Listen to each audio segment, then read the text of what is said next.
Hello friends, હું મિતેશ રાજપૂત સ્વાગત કરું છું આપનું અભિયમના યુટ્યુબ ચેનલ ઉપર એન્ડ સાથે સાથે અભિયમના એપ્લિકેશન ઉપર.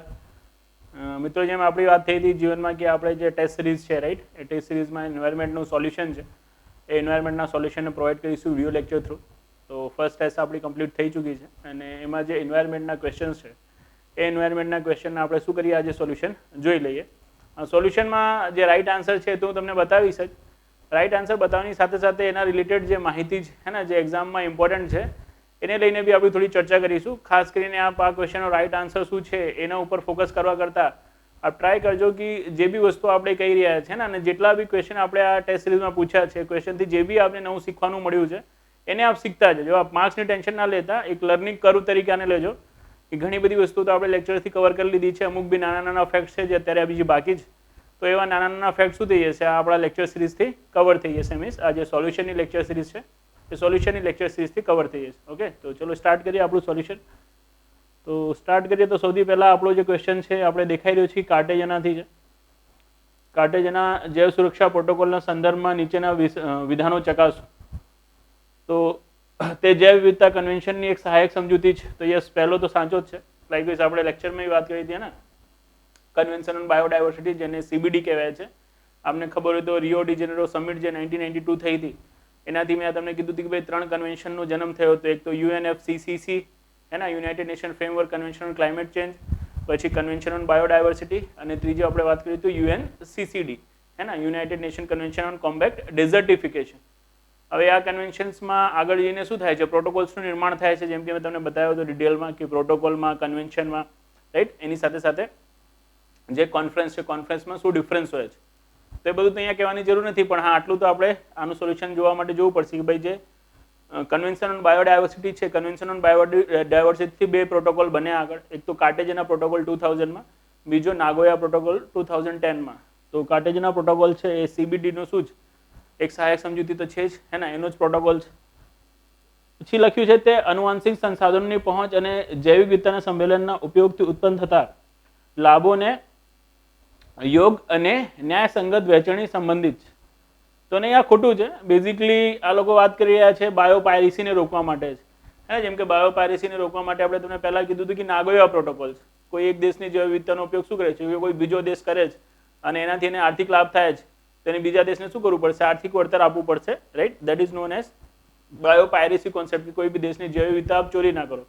તો એ નાગોયા પ્રોટોકોલથી કરવામાં આવે છે, કાર્ટેજના પ્રોટોકોલથી નહીં કરવામાં આવ્યો. નો ડાઉટ કાર્ટેજના પ્રોટોકોલ અને નાગોયા પ્રોટોકોલ બંને શું છે, કન્વેન્શન ઓન બાયોડાયવર્સિટીના જ પ્રોટોકોલ છે. પણ બંનેનું જે યુટિલિટી છે, જે ઉપયોગ છે ડિફરન્ટ છે. હે ને, જે કાર્ટેજના પ્રોટોકોલ છે આપણે વાત કરી હતી બાયો સેફટી માટે છે. હે ને, કે બેઝિકલી કોઈ બી લિવિંગ મોડિફાઈડ ઓર્ગેનિઝમ LMOનો ઉપયોગ કરીને આપણે શું કર્યું હોય, કોઈ ઉત્પાદ બનાવ્યો હોય અને એના કારણે શું થઈ રહ્યું હોય, આપણા દેશમાં જૈવ વિવિધતાને હાનિ થઈ રહી હોય, મીન્સ કોઈ દેશથી એવો LMO વાળો ઉત્પાદ આપણા ત્યાં આવ્યો છે અને એના કારણે આપણે ત્યાં દેશ જૈવ વિવિધતાનું નુકસાન થઈ રહ્યું છે, તો આપ શું કરી શકો છો, એના ઉપર બેન લગાવી શકો છો. That is four bio safety. હે ને, એ કાર્ટેજના પ્રોટોકોલથી થયો છે. બાયોપાયરેસીને રોકવા માટેનું કામ તો નાગોયા પ્રોટોકોલથી થયો છે. ક્વેશ્ચન કાર્ટેજના પ્રોટોકોલથી છે, પણ જે ઉપયોગ આવ્યો છે નાગોયા પ્રોટોકોલનો છે. એટલા માટે શું નહીં થાય, એટલા માટે બીજો આન્સર તો નહીં જ. પછી ત્રીજો છે કે ભાઈ ભારત કાર્ટેજના જૈવ સુરક્ષા પ્રોટોકોલનો હસ્તાક્ષર દેશ છે. તો યસ, એ તો છે જ. એને India is an party of CBD, convention on બાયોડાયવર્સિટીની આપણે એક પાર્ટી છીએ. તો કન્વેન્શન ઓન બાયોડાયવર્સિટીની જો તમે પાર્ટી છો તો બટ ઓબ્વિયસ છે એને જે પ્રોટોકોલ છે એના પ્રોટોકોલ્સને બી શું કર્યું છે, આપણે સ્વીકાર્યો છે. તો એનું પાર્ટી બી ઇન્ડિયા છે. તો આ બી સાચું છે, જીવનમાં આ બી સાચું છે.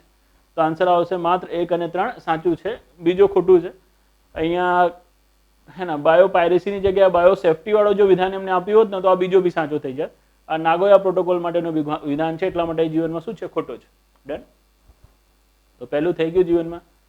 હવે બીજાની વાત કરીએ તો બીજામાં જેમ કે આપણે દેખાઈ રહ્યું છે કે ભાઈ આપને એક્ઝામમાં ક્વેશ્ચન પૂછે કે નોટ એક્ઝામમાં ક્વેશ્ચન પૂછે, અહીંયા આપણે પૂછી લીધું છે, નિમ્નલિખિત દેશો ઉપર વિચાર કરો કે નીચેમાંથી કયા શું છે, મેગા ડાયવર્સિટી કન્ટ્રી છે. મેગા ડાયવર્સ કન્ટ્રી મતલબ જેની જૈવ વિવિધતા શું છે, બહુ વધારે છે. તો ભારત, બ્રાઝિલ, ચીન, રશિયા. તો જો હવે મેગા ડાયવર્સ કન્ટ્રી મેળવવા માટેનો દરજ્જો મેળવવા માટેની શું છે, યોગ્યતાઓ શું છે, આપને ના બી ખ્યાલ હોય, બેઝિક બી આપણે ખ્યાલ હોય કે ભાઈ મેગા ડાયવર્સ કન્ટ્રી જ્યાંની જૈવ વિવિધતા બહુ વધારે હોય, રાઈટ, એના આધારે શું મળે છે, મેગા ડાયવર્સ કન્ટ્રી બને છે. તો બટ ઓબ્વિયસ છે, ખાસ કરીને જે ઉષ્ણકટિબંધીય ક્ષેત્રો હોય છે, ઉષ્ણકટિબંધીય ક્ષેત્રમાં જ જૈવ વિવિધતાનું પ્રમાણ બહુ વધારે હોય છે. તો સાયબેરિયા જે છે, રાઈટ, એ તો આપને ખબર છે શીત કટિબંધમાં આવતું હોય છે અને ઘણો ખરો ભાગ સાયબેરિયાનો શું છે રશિયામાં છે. તો રશિયા સમશીતોષ્ણ કટિબંધ અને શીત કટિબંધનો દેશ છે, તો ત્યાં તો જૈવ વિવિધતા બહુ વધારે થઈ નહીં શકતી, એટલા માટે રશિયા શું નહીં થઈ શકતો, રશિયા મેગા ડાયવર્સ કન્ટ્રી તરીકે તો આવી નહીં શકતો. ભારત છે, બ્રાઝિલ છે, ચીન છે, આ ત્રણેય ઉષ્ણકટિબંધમાં આવતા હોય છે, તો આ ત્રણે થઈ શકે છે. તો આન્સર આવશે 1, 2, 3. તો આન્સર ઇઝ સી 1, 2, 3. અહીંયા મેગા ડાયવર્સ કન્ટ્રીનો આપણે કોન્સેપ્ટ ખબર હોવું જોઈએ કે મેગા ડાયવર્સ કન્ટ્રી એ કન્ટ્રીને કહેવાય છે જે દેશમાં શું હોય, ઓછામાં ઓછા 5000 એન્ડેમિક સ્પીસીસ મળતી હોય અને એની સાથે સાથે એની પાસે શું હોય, સામુદ્રી પારિસ્થિતિક તંત્ર બી હોય, મતલબ દરિયા કિનારો ધરાવતો હોવું જોઈએ, મીન્સ જે દરિયાઈ જૈવ વિવિધતા છે એ બી હોવું જોઈએ અને પોતાના દેશમાં શું હોવું જોઈએ, ઓછામાં ઓછી 5000 એન્ડેમિક સ્પીસીસ. એન્ડેમિક સ્પીસીસ એટલે સ્થાનિક પ્રજાતિઓ હોવું જોઈએ જે ત્યાં જ મળે, બીજા ક્યાંક ના મળતી હોય, તો પછી એને મેગા ડાયવર્સ કન્ટ્રી તરીકે ઓળખવામાં આવે છે. અત્યાર સુધી શું થયું છે કે 17 જેવી કન્ટ્રીઓને મેગા ડાયવર્સ કન્ટ્રી તરીકે ઓળખવામાં આવ્યો છે અને બધી કન્ટ્રીઓમાં ઘણી બધી કન્ટ્રીઓ શું છે, ઉષ્ણકટિબંધીય કન્ટ્રીઓ છે, રાઈટ. ઉષ્ણકટિબંધીય કન્ટ્રીઓમાં જ શું હોય છે, જે મેગા ડાયવર્સ કન્ટ્રીનો છે એનો કોન્સેપ્ટ સાચો પડતો જાય છે, કેમ કે ત્યાં સ્થાનિક પ્રજાતિઓની બી શું છે, વિવિધતા છે, મીન્સ વધારે છે, અને સાથે સાથે શું છે કે ભાઈ જે દરિયા કિનારો હોય એ બી ત્યાં મળતું હોય છે. દરિયા કિનારો મળે કે ના મળે, દરિયા કિનારો તો હોવું જ જોઈએ, સાથે સાથે શું હોવું જોઈએ, જે એન્ડેમિક સ્પીસીસ છે એ વધારે હોવી જોઈએ. લાઇકવાઇઝ રશિયા છે, તો રશિયા પાસે બી દરિયા કિનારો તો છે જ, હે ને, બટ શું નથી, તો ત્યાં એન્ડેમિક સ્પીસીસ ઓછી છે. સમશીતોષ્ણ કટિબંધ અને શીત કટિબંધમાં આવી જાય છે, તો ત્યાં આપને ખબર જ છે જેમ જેમ આ વિષુવવૃત્તીય ધ્રુવ તરફ જાઓ તેમ તેમ શું થાય છે, વિષુવવૃત્તીય ધ્રુવ તરફ જતા જે જૈવ વિવિધતા છે, જૈવ વિવિધતાનું પ્રમાણ ઘટતો જાય છે. તો ઉપરના કન્ટ્રી તો મેગા ડાયવર્સ કન્ટ્રીમાં આવે જ નહીં, જે વિશ્વવિદ્યાલય નજીકના કન્ટ્રીઓ છે એ જ કન્ટ્રીઓ શું આવશે, મેગા ડાયવર્સ કન્ટ્રીમાં આવશે. તો રશિયા નહીં આવે, ભારત, બ્રાઝિલ, ચાઇના આવશે. એની સાથે સાથે બીજા બી કોઈક ઓપ્શન એડ કર્યા હોય, 17ના નામ તો આપ નહીં યાદ રાખી શકશો, બટ આ દેશોથી આપણે સેગ્રીગેટ કરી લેવાનું કે ભાઈ જે બી દેશ શું છે ઉષ્ણકટિબંધમાં પડી રહ્યા છે એવા દેશોને આપણે ક્યાં લઈ લેવાનું છે, મેગા ડાયવર્સ કન્ટ્રીમાં લઈ લેવાનું છે. યોગ્યતા યાદ રાખજો, 5000 સ્પીસીસ વાળો અને સાથે સાથે શું હોવું જોઈએ, જે દરિયાઈ પારિસ્થિતિક તંત્ર છે એ બી ધરાવતો હોવું જોઈએ. ઓકે, તો that is about second question. Now આપણે વાત કરીએ થર્ડ ક્વેશ્ચનની. ઓકે, તો થર્ડ ક્વેશ્ચનની આપણે વાત કરીએ કે નીચેમાંથી કઈ પ્રક્રિયાને સ્વસ્થાન જૈવોપચારણ है ना इन सीटू बायो रेमिडिएशनના ભાગ તરીકે વર્ગીકૃત કરી શકાય છે. બાયો સ્પ્રેઝિંગ, જૈવ નિકાસ, રાઈટ, મતલબ બાયો વેન્ટિંગ, અને જૈવ આવર્ધન મતલબ બાયો ઓગમેન્ટેશન. ઓકે, તો એનો આન્સર જે છે ને મિત્રો ત્રણેય આવશે. આને થોડું તમને સમજી લેવાનું કે બાયો રેમિડિએશન શું છે અને ઇન સીટુ બાયો રેમિડિએશન શું છે, આને થોડું આપણે સમજાવી દઈએ. જીવનમાં એક ઇમ્પોર્ટન્ટ કોન્સેપ્ટ છે જેનાથી આપણે એક્ઝામમાં ક્વેશ્ચન થઈ શકે છે, તો આને આપ થોડું જોઈ લો, આપના માટે જીવનમાં શું રહેશે, સારો રહેશે. તો જો સૌપ્રથમ આપણે પહેલા વાત કરીશું બાયો રેમિડિએશન, હે ને, કે what is bio રેમિડિએશન.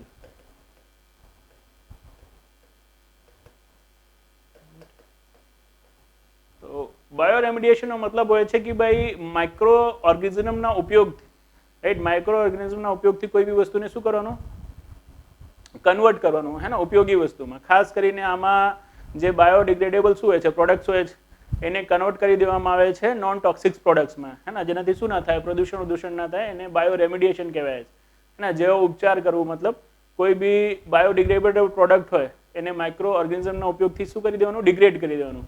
But obvious છે કે જે બાયોડિગ્રેડેબલ પ્રોડક્ટ હશે એ જ માઇક્રો ઓર્ગેનિઝમના ઉપયોગથી શું થશે, ડિગ્રેડ થશે, એ જ કન્વર્ટ થશે નોન ટોક્સિક પ્રોડક્ટમાં. હે ને, બીજા કોઈ પ્રોડક્ટ જે નોન બાયોડિગ્રેડેબલ હોય એનો તો બાયો રેમિડિએશન કરી નહીં શકાતો. એની શું છે, એક લિમિટેશન છે. ક્યારેક આપને પૂછે ને કે ભાઈ બાયો રેમિડિએશનની લિમિટેશન શું છે, તો બાયો રેમિડિએશનની લિમિટેશનમાં આપ યાદ રાખજો કે આ પ્રક્રિયા છે ને ખાલી જે બાયોડિગ્રેડેબલ પ્રોડક્ટ્સ હોય છે એના જ માટે શું હોય છે, યુઝફુલ હોય છે. બીજા જે નોન બાયોડિગ્રેડેબલ પ્રોડક્ટ્સ છે એને આ શું નહીં કરી શકતી, આને આ નોન ટોક્સિક ફોર્મમાં નથી ફેરવી શકતી, રાઈટ. તો જે બાયોડિગ્રેડેબલ પ્રોડક્ટ્સ છે એને બીજા પદાર્થોમાં કન્વર્ટ કરવા માટે જે પ્રક્રિયા યુઝ થાય છે, માઇક્રો ઓર્ગેનિઝમનો ઉપયોગથી જે પ્રક્રિયા આપણે કરીએ છીએ એને બાયો રેમિડિએશન કહીએ છીએ. હવે બાયો રેમિડિએશનના બે મેથડ હોય છે, એક તો હોય છે ઇન સીટુ અને એક હોય છે x situ, right, in situ and x situ. હવે જો આ ઇન સીટુ એક્સ સીટુ કન્ઝર્વેશનમાં બી આવે છે. કન્ઝર્વેશન મતલબ સંરક્ષણ કરવું, હે ને, કોઈ બી પ્રાણીનું જ્યારે આપ સંરક્ષણ કરો છો તો ત્યારે બી કહેવાય છે કે ભાઈ એક્સ સીટુ કન્ઝર્વેશન મેથડ અને in situ conservation method. X situ મતલબ જેને કહેવાય છે બહિર્સ્થાને, ઇન સીટુ મતલબ સ્વસ્થાને. સ્વસ્થાને ઇન ધ સેન્સ કે મીન્સ એ વસ્તુ જ્યાં છે, હે ને, ત્યાં એને શું કરો, સંરક્ષિત કરો. અધરવાઇઝ એ વસ્તુ જ્યાં છે ત્યાં ને ત્યાં જઈને શું કરી નાખો, કન્વર્ટ કરી નાખો. લાઇકવાઇઝ બાયો રેમિડિએશનમાં હશે તો બાયો રેમિડિએશનમાં શું થઈ જશે કે જ્યાં બી એ વસ્તુ છે બાયોડિગ્રેડેબલ પ્રોડક્ટ છે ત્યાં જ આપ શું કરી રહ્યા છો, એને કન્વર્ટ કરી રહ્યા છો નોન ટોક્સિક પ્રોડક્ટમાં, right. That is in situ method. Ex સીધું મેથડમાં શું હોય કે આપ ત્યાંથી ઉપાડીને એને લઈ જાઓ અને બીજી જગ્યાએ જઈને શું કરો, એને કન્વર્ટ કરાવો. લાઇકવાઇઝ કન્ઝર્વેશનમાં બી કે એનિમલ જ્યાં મળે છે, એને કુદરતી રીતે એ પ્રાણી જ્યાં પ્રાપ્ત થઈ રહ્યો છે ત્યાંના ત્યાં તમે શું કરો છો, એને સંરક્ષિત કરી નાખો છો, હે ને, ત્યાં અભયારણ્ય બનાવી દો છો, એના રહેવાસને અભયારણ્ય જાહેર કરી દો છો કે રાષ્ટ્રીય પાર્ક જાહેર કરી દો છો. તે બધું છે એ બધું ઇન સિટુ કન્ઝર્વેશન મેથડ છે. બટ આપ એને ત્યાંથી ઉપાડી લઈ ગયા અને કોઈ ઝૂમાં જઈને એને શું કર્યું, સંરક્ષિત કર્યું, તો એને શું કહેવાશે, તો એને એક્સ સિટુ કન્ઝર્વેશન મેથડ કહેવાશે. તો ઇન સિટુ અને એક્સ સિટુ આપ એક્ઝેક્ટ યાદ રાખજો કે કોઈ બી પ્રાણી છે કે કોઈ બી વનસ્પતિ છે, હે ને, એ ત્યાં જ્યાં મળે છે ત્યાં ને ત્યાં જ એને સંરક્ષિત કરવું, એને શું કહેવાય છે, એને કહેવાય છે ઇન સિટુ કન્ઝર્વેશન. અને જ્યાં મળે છે એ જગ્યાએ નહીં, ત્યાંથી લઈને કોઈ બીજી જગ્યાએ એને શું કરો, સંરક્ષિત કરો, તેને કહેવાય છે એક્સ સિટુ કન્ઝર્વેશન મેથડ. જે રીતે કન્ઝર્વેશનમાં છે, સંરક્ષણમાં છે, એ જ રીતે બાયો રેમિડિએશનમાં બી છે. બાયો રેમિડિએશન મતલબ જ્યાં વસ્તુ મળી રહી છે ત્યાં ને ત્યાં તમે શું કરો છો, એને કન્વર્ટ કરી નાખો છો. માઇક્રો ઓર્ગેનિઝમના ઉપયોગથી જો બાયોડિગ્રેડેબલ પ્રોડક્ટ છે તો એને નોન ટોક્સિક પ્રોડક્ટમાં કન્વર્ટ કરી નાખો છો, હે ને, મતલબ જે પર્યાવરણને હાનિ ના પહોંચાડે એવા પ્રોડક્ટ્સમાં કન્વર્ટ કરી નાખો છો. તો એને શું કહેવાશે, એને કહેવાશે ઇન સિટુ બાયો રેમિડિએશન. એક્સ સિટુ બાયો રેમિડિએશન શું કહેવાય છે કે ભાઈ એ પદાર્થને આપ ક્યાંક ઉપાડીને બીજી જગ્યાએ લઈ જાઓ છો અને પછી તે જ્યાં શું કરો છો, બાયો રેમિડિએશન પ્રક્રિયાના ઉપયોગથી એને નોન ટોક્સિક પ્રોડક્ટમાં કન્વર્ટ કરો છો, તેને કહેવાય છે એક્સ સિટુ બાયો રેમિડિએશન. હવે આ જે ઇન સિટુ બાયો રેમિડિએશન અને એક્સ સિટુ બાયો રેમિડિએશન છે એની અલગ અલગ મેથડ છે. જેમ કે ઇન સિટુમાં તો આપણે તમને 3 બતાવી દીધી કે ભાઈ બાયો સ્પ્રેઝિંગ, હે ને, પછી એક બતાવ્યો છે બાયો વેન્ટિંગ, રાઈટ, પછી એક છે બાયો ઓગમેન્ટેશન, રાઈટ. એક્સ સિટુમાં એક હોય છે લેન્ડ ફાર્મિંગ. એક્સ સિટુને આપ ખાસ યાદ રાખજો, ઇન સિટુ વાળી તો આપણે બતાવી દીધી છે, લેન્ડ ફાર્મિંગ. પછી એક હોય છે બાયો રિએક્ટર્સ, રાઈટ. એક હોય છે કમ્પોસ્ટિંગ,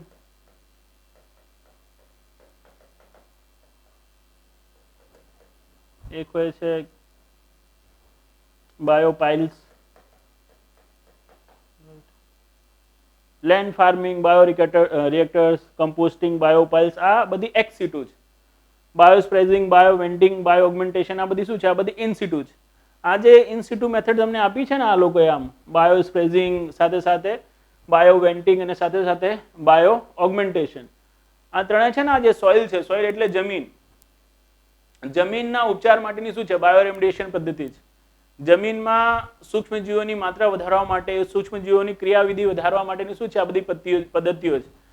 જેમ કે બાયો સ્પ્રેઝિંગ અને બાયો વેન્ટિંગ અને બાયો ઓગમેન્ટેશનમાં જો આપણે થોડું થોડું તમને બતાવીએ તો બાયો ઓગમેન્ટ કરવું મતલબ સૂક્ષ્મજીવોની માત્રા વધારવી, હે ને. જે બી જમીન છે જ્યાં જમીનમાં શું હોય, જો સૂક્ષ્મજીવોની માત્રા ઓછી હોય તો એ સૂક્ષ્મજીવોને સાથે સાથે શું હોય છે, જે ન્યુટ્રન્સ મતલબ પોષક તત્વોને શું કરવામાં આવે છે, જમીનમાં એડ કરવામાં આવે છે, બહારથી ભેળવવામાં આવે છે લાઈને, રાઈટ. જ્યાંની જમીન છે ત્યાં ત્યાં શું કરવામાં આવશે, ત્યાં ભેળવવામાં આવશે.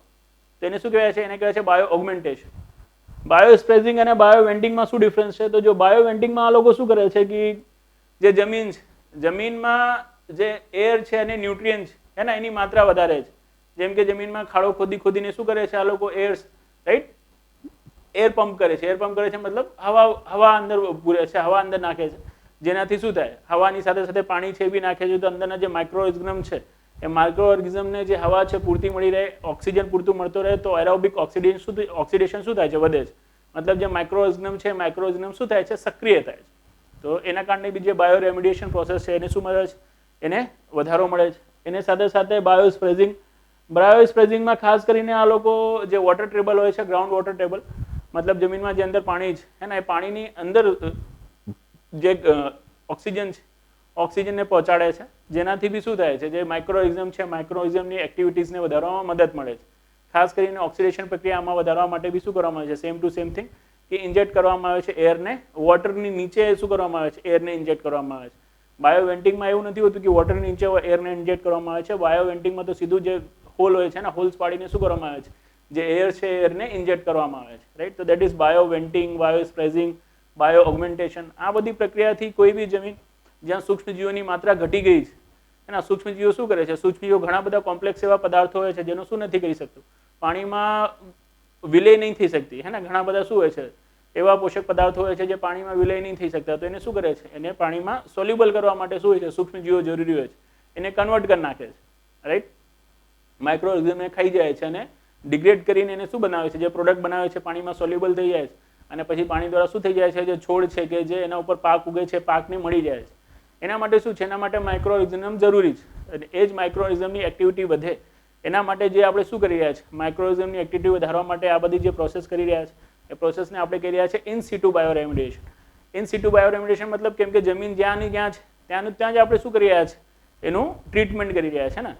એક્સ સિટુમાં શું હોય છે કે જમીનનો સેમ્પલ ત્યાંથી લઈ લેવામાં આવે છે અને જમીનનો સેમ્પલ લઈ જઈને બીજી કોઈ જગ્યાએ જઈને શું કરવામાં આવશે, જેમાં જે માઇક્રો ઓર્ગેનિઝમ છે માઇક્રો ઓર્ગેનિઝમ એડ કરીને રાઈટ એમાં પોષક તત્વોની માત્રા વધારવામાં આવશે. પછી એ જમીન લાવીને પછી શું કરવામાં આવશે, ત્યાં મિક્સ કરવામાં આવશે. જેમ કે બાયો રિએક્ટર્સ છે કે પછી કમ્પોસ્ટિંગ છે. કમ્પોસ્ટિંગ બી શું છે, એક એક્સ સિટુ બાયોરેમિડિએશન મેથડ છે અને કમ્પોસ્ટિંગમાં બી આપ શું કરો છો કે જે ભાઈ ગોબર ઓબર છે છાણવાળ છે એને તો અલગ જ જગ્યા લઈ જઈને શું કરો છો આપ, હે ને, એકત્રિત કરો છો બધું, સૂક્ષ્મજીવોની માત્રા વધી જાય છે જ્યારે એમાં રાઈટ. પછી લાઈને તમે શું કરો છો, કમ્પોસ્ટને જમીનમાં મિક્સ કરો છો. બાયો રિએક્ટર્સમાં બી એવું થાય છે રાઈટ. લેન્ડ ફાર્મિંગ છે, બાયો પાઇલ્સ છે, આ બધી એક્સ સિટુ રાઈટ. ઇન સિટુમાં શું હોય છે, જમીન જ્યાં છે ત્યાં ને ત્યાં શું થાય છે, જમીનની અંદર જે માઇક્રો ઓર્ગેનિઝમ છે માઇક્રો ઓર્ગેનિઝમની એક્ટિવિટીઝને વધારવામાં આવે છે અને એ પ્રક્રિયામાં આપણે જોયું કે બાયો સ્પ્રેઝિંગ છે, સાથે સાથે બાયો વેન્ટિંગ અને સાથે સાથે વાત કરીએ આપણે તો બાયો ઓગમેન્ટેશનની. અને બાયો ઓગમેન્ટેશનમાં આપણે માઇક્રો ઓર્ગેનિઝમ અને ન્યુટ્રિયન્ટ્સને એડ કરીએ છીએ. ઓગમેન્ટ કરવું એટલે વધારવું. અને બાયો સ્પ્રેઝિંગ અને બાયો વેન્ટિંગમાં શું કરવામાં આવે છે, એર્સ અને ન્યુટ્રિયન્ટને એડ કરીને જે માઇક્રો ઓર્ગેનિઝમ છે એની એક્ટિવિટીને વધારી દેવામાં આવે છે. જે ખાસ કરીને બાયો વેન્ટિંગ છે એમાં ખાલી હોલ પાડીને એરને જ જવા દેવામાં આવે છે. બાયો સ્પ્રેઝિંગમાં શું કરવામાં આવે છે, એરને ઇન્જેક્ટ કરવામાં આવે છે શેની નીચે, તો ગ્રાઉન્ડ વોટર ટેબલ જે છે મતલબ જળની અંદર જે ભૂસ્તર જળ છે હે ને એની નીચે એને શું કરવામાં આવે છે, ઇન્જેક્ટ કરવામાં આવે છે અને ઓક્સિડેશનની પ્રક્રિયા વધારવામાં આવે છે રાઈટ. એટલો બધો ટેકનિકલ થવાની જરૂર નથી, નામ બી યાદ રહેશે તો કામ થઈ જશે, પણ ટેકનિકલ યાદ રાખો ઇન કેસ ક્યારેક પૂછી લીધું હે ને નીચેમાંથી કઈ પ્રક્રિયામાં સૂક્ષ્મ જીવો ઉમેરવામાં આવે છે તો આ બાયો ઓગમેન્ટેશન આપણે યાદ રાખવું પડશે. અને આ ત્રણેય પ્રક્રિયા કેવી છે, તો ત્રણેય પ્રક્રિયા ઇન સિટુ બાયોરેમિડિએશન છે. ઓકે, હવે એનાથી આગળ આપણે જઈએ નેક્સ્ટ ક્વેશ્ચન ઉપર. તો નેક્સ્ટ ક્વેશ્ચનમાં નીચેનામાંથી કયા કયા ક્ષેત્ર સંરક્ષિત ક્ષેત્ર જૈવમંડળ છે, મતલબ બાયોસ્ફિયર રિઝર્વ છે. તો આપણે ખબર જ છે કે ભારતમાં ટોટલ 18 બાયોસ્ફિયર રિઝર્વ છે અને આ 18 બાયોસ્ફિયર રિઝર્વમાંથી 11 બાયોસ્ફિયર રિઝર્વ જે યુનેસ્કો છે, યુનેસ્કોની માન્યતાવાળા છે હે ને. મેન એન્ડ બાયોસ્ફિયર પ્રોગ્રામ જે 1971માં ચાલુ કર્યું હતું યુનેસ્કોએ, એના હેઠળ શું છે ભારતના 11 છે અને ટોટલ ભારતમાં કેટલા છે, 18 છે. તો આ 18માં આપ જોશો ને તો આ ચારે ચાર સામેલ જ છે. એ 18ની લિસ્ટ રાઈટ આપને દરેક બુક્સમાં મળશે. આપણે જે હે ને લેક્ચર્સ છે લેક્ચર્સમાં બી તમને બતાવ્યો છે, એટલા માટે અહીંયા એને રિપીટ કરવાની જરૂર નથી. બસ ખાલી બાયોસ્ફિયર રિઝર્વ છે, બાયોસ્ફિયર રિઝર્વનું આપણે થોડું કોન્સેપ્ટ કહી દેવાની જરૂર છે. તો લાઇકવાઇઝ બાયોસ્ફિયર રિઝર્વ હોય છે, જૈવ આરક્ષિત ક્ષેત્ર હોય છે. તો લાઇકવાઇઝ આપને ખબર હશે કે ભાઈ જૈવ આરક્ષિત ક્ષેત્ર છે એને શું કરવામાં આવે છે, તો જૈવ આરક્ષિત ક્ષેત્રને ટોટલ 3 ભાગોમાં વિભાજિત કરવામાં આવે છે આ રીતને. જે સૌથી અંદરનો ઝોન હોય છે એને કહેવાય છે કોર ઝોન, પછી આવે છે બફર ઝોન અને પછી આવે છે transition zone right. Core zone, buffer zone અને ટ્રાન્ઝિશન ઝોન. હવે કોર ઝોન કોને કહેવાય છે, તો બાયોસ્ફિયર રિઝર્વનો જે સૌથી અંદરનો ભાગ હોય છે એને કોર ઝોન કહેવાય છે, જ્યાં હ્યુમન એક્ટિવિટી અલાઉડ નથી હોતી.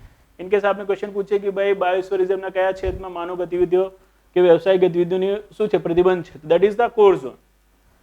એના પછી કોર ઝોન અને ટ્રાન્ઝિશન ઝોનની વચ્ચેનો જે ઝોન હોય છે એને કહેવાય છે બફર ઝોન. બફર ઝોનમાં બી જે હ્યુમન એક્ટિવિટી હોય છે એ મોટા પાયે અલાઉડ નથી હોતી, બટ જે હે ને રિસર્ચર્સ છે એની સાથે સાથે રિસર્ચર્સની સાથે સાથે આપણે કહી શકીએ છીએ કે જે ટુરિસ્ટ છે રાઈટ, તો રિસર્ચર્સ, ટુરિસ્ટ આ બધાને શું હોય છે આ બફર ઝોનમાં આવવાની અનુમતિ હોય છે રાઈટ. પણ બફર ઝોનમાં એટલી જ એક્ટિવિટી કરવામાં આવે છે જે એક્ટિવિટીથી શું ના થાય, જે કોર ઝોન છે કોર ઝોનમાં કોઈ બી હાનિકારક અસર છે અસર ના થાય રાઈટ. કોમર્શિયલ એક્ટિવિટી તો શું નથી હોતી, આ જે બફર ઝોન છે બફર ઝોનમાં બી અલાઉડ નથી હોતી એના લાઈક લાકડું કાપવું કે પછી બીજું કોઈ ખેતી કરવું આ બધું આ બફર ઝોનમાં બી નહીં કરી શકતા હે ને. હા, બટ ટુરિસ્ટ એક્ટિવિટી અને રિસર્ચ એક્ટિવિટી આ શું હોય છે, આ આપણા માટે બફર ઝોનમાં એલાઉડ હોય છે. ટ્રાન્ઝિશન ઝોન હોય છે, ટ્રાન્ઝિશન ઝોનમાં શું હોય છે, જે હ્યુમન એક્ટિવિટીઝ હોય છે હે ને, સંક્રમણ છે જેને આપણે કહીએ છીએ હ્યુમન એક્ટિવિટીઝ અલાઉ હોય છે. મતલબ આપ ખેતી કરી શકો છો, લાકડો કાપી શકો છો, ગ્રેઝિંગ મતલબ એનિમલ્સને ચરાવી શકો છો, દુકાન લગાવી શકો છો, હ્યુમન સેટલમેન્ટ મતલબ માનવ વસાહત છે, માનવ વસાહત બસાવી શકો છો રાઈટ. આ રીતે જે બાયોસ્ફિયર રિઝર્વ હોય છે, બાયોસ્ફિયર રિઝર્વના શું હોય છે 3 ભાગ હોય છે. સૌથી અંદરનો ભાગ that is the core zone, પછી બફર ઝોન અને પછી ટ્રાન્ઝિશન ઝોન. અને સૌથી વધારે પ્રોટેક્શન જે મળતું હોય છે કોને મળતું હોય છે? તો કોર ઝોનને મળતું હોય છે ને. કોર ઝોનનું જે ટ્રીટમેન્ટ એ ટ્રીટમેન્ટ કોઈના કોઈ રીતે આપ કહી શકો છો કે નેશનલ પાર્કના કે સેન્ચુરી, નેશનલ પાર્ક અને સેન્ચુરીમાં જેવું ટ્રીટમેન્ટ આપણે આપીએ છીએ હે ને, કે પ્રાણીઓને એની સાથે સાથે વનસ્પતિઓને બધાને કન્ઝર્વ કરી નાખીએ છીએ, એ રીતે આમાં કોર ઝોનમાં બી શું હોય છે? બધું કન્ઝર્વ થાય છે. કોઈ બી હ્યુમન એક્ટિવિટી શું નથી હોતી? કોર ઝોનમાં એલાઉડ નથી હોતી, રાઈટ. તો આવા કેટલા આપણા બાયોસ્ફિયર રિઝર્વ છે? તો 18 બાયોસ્ફિયર રિઝર્વ છે. એમાંથી યુનેસ્કો માન્યતાવાળા કેટલા છે? તો 11 છે. તો આપને ખબર જ છે, સુંદરબન છે, પંચીમળી છે, રાઈટ. સાથે સાથે માનસ છે, નોકરેક છે, રાઈટ. ટોટલ શેષાચલમ છે. ટોટલ 18ની લિસ્ટ છે. 18 બાયોસ્ફિયર રિઝર્વમાં જે અહીંયા આપણે 4 બાયોસ્ફિયર રિઝર્વ આપ્યા છે એ ચારે એમાં સામેલ જ છે. એટલા કારણે આન્સર શું આવશે? આન્સર આવશે આપેલ તમામ.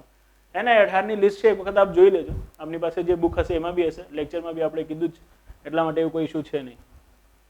હવે એના પછી છે જૈવ વિવિધતા હોટસ્પોટના સંદર્ભમાં નીચે મુજબ કયા કથનો ઉપર વિચાર કરો? મતલબ બાયોડાયવર્સિટી હોટસ્પોટ.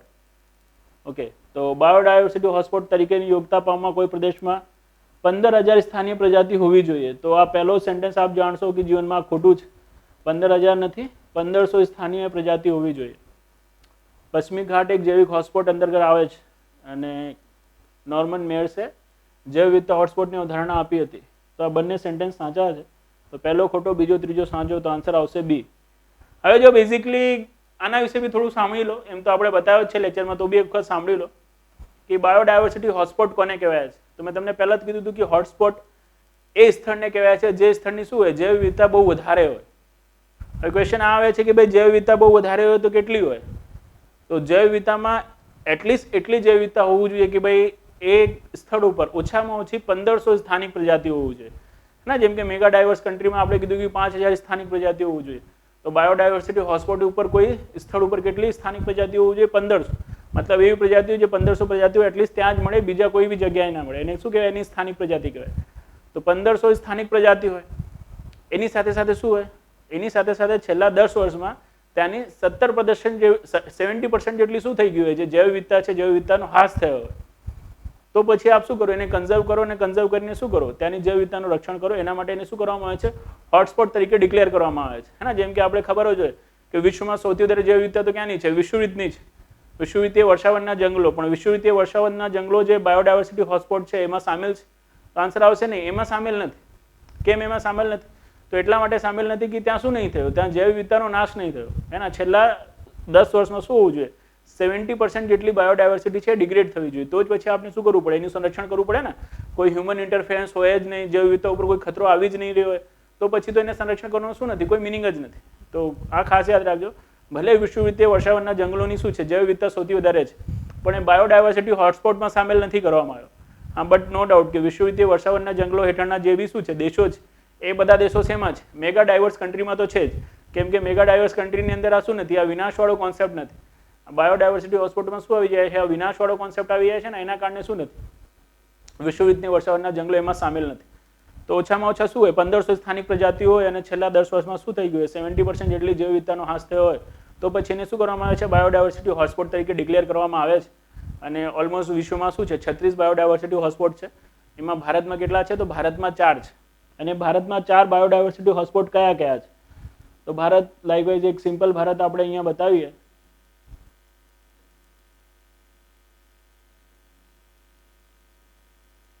રાઈટ. તો આ પશ્ચિમી ઘાટ એક બાયોડાયવર્સિટી હોટસ્પોટ છે. આ સાઈડનો જે અંદમાન નિકોબાર, આ સાઈડનો મન્નારની ખાડીવાળો આખો ક્ષેત્ર છે, આને સુંડાલેન્ડ ક્ષેત્ર કહેવાય છે. તો સુંડાલેન્ડ ક્ષેત્ર આ બીજો છે. પછી આ જે હિમાલય ક્ષેત્ર છે, હિમાલયન ક્ષેત્ર કે પૂર્વી હિમાલય ક્ષેત્ર બી કહેવાય છે. અને પછી આ ઇન્ડો બર્મા ક્ષેત્ર, ઇન્ડો બર્મા ક્ષેત્ર. રાઈટ. તો એક્ઝેક્ટ યાદ રાખજો, ભારત પાસે 4 બાયોડાયવર્સિટી હોટસ્પોટ છે: સુંડાલેન્ડ, પશ્ચિમી ઘાટ, ઇન્ડો બર્મા અને હિમાલયાસ. રાઈટ. તો અહીંયા આપ જોઈ જ રહ્યા છો કે 1500 હોવું જોઈએ અને અહીંયા 15,000 આપી દીધી છે. એના કારણે આ ખોટું છે. પશ્ચિમી ઘાટ જૈવ વિવિધતા હોટસ્પોટ છે. અને આની સંકલ્પના કોને આપી હતી? તો આની સંકલ્પના જે બાયોડાયવર્સિટી હોટસ્પોટની છે નોર્મન મેયર્સ નામના વૈજ્ઞાનિકે આપી હતી. તો આ સેન્ટેન્સ બી શું છે? સાચો છે. તો એટલા માટે જીવનમાં શું છે? બીજો ત્રીજો સાચો છે અને પહેલો જીવનમાં, જીવનનો મતલબ પેપરમાં ખોટો છે. ડન. તો આન્સર આવે છે ડન. હવે નેક્સ્ટ છે 6th નંબર. નીચેની પ્રજાતિ ઉપર વિચાર કરો. ભારત માટે સ્થાનિક મતલબ એન્ડેમિક સ્પીસીસ કઈ કઈ છે? એશિયાઈ સિંહો. તો યસ, એશિયાઈ સિંહો હવે શું મળે છે જીવનમાં? ઇન્ડિયામાં જ મળે છે, તો એન્ડેમિક છે જ. સિંહ જેવું મુખ ધરાવતો વાનર, હે ને? ઓકે, મકાઉ જે છે, રાઈટ, સિંહ જેવું મુખ ધરાવતું વાનર આ આસામમાં મળે છે, ત્યાંની આ એન્ડેમિક સ્પીસીસ છે, તો આ બી છે. અને સંગાઈ હિરણ, આ લોકટક ઝીલ તમે નામ સાંભળ્યું હશે, કાબુલ લામજાઓ, હે ને? જ્યાં કાબુલ લામજાઓ રાષ્ટ્રીય પાર્ક છે લોકટક ઝીલમાં, કાબુલ લામજાઓ ત્યાં જ મળે છે, એટલે ત્યાંની શું છે આ એન્ડેમિક સ્પીસીસ છે. તો એ પેલી આસામની, આ મણિપુરની અને એશિયાઈ સિંહ આપણા ગુજરાતમાં જ છે, તો એટલા માટે પહેલું, બીજું અને ત્રીજું ત્રણેય સાચા થઈ જશે. તો આન્સર આવશે ડી, હે ને? આપેલ તમામ જીવનમાં. આપણે પહેલાના આન્સર જોયા નથી, બટ આમાં ચલો સારું છે કે બોલ્ડમાં આપેલો છે, તો આન્સર આપ્યા પછી આપણું કોન્ફિડન્સ તો વધી જાય છે કે ચલો જીવનમાં આપણે સાચો જ આન્સર આપ્યો છે. તો આન્સર છે ડી, આપેલ તમામ, રાઈટ.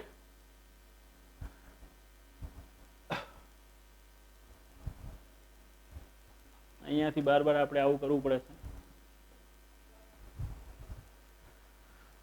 ઓકે, નીચેના વિધાનો ચકાસો તેમજ સાચા વિધાન જણાવો.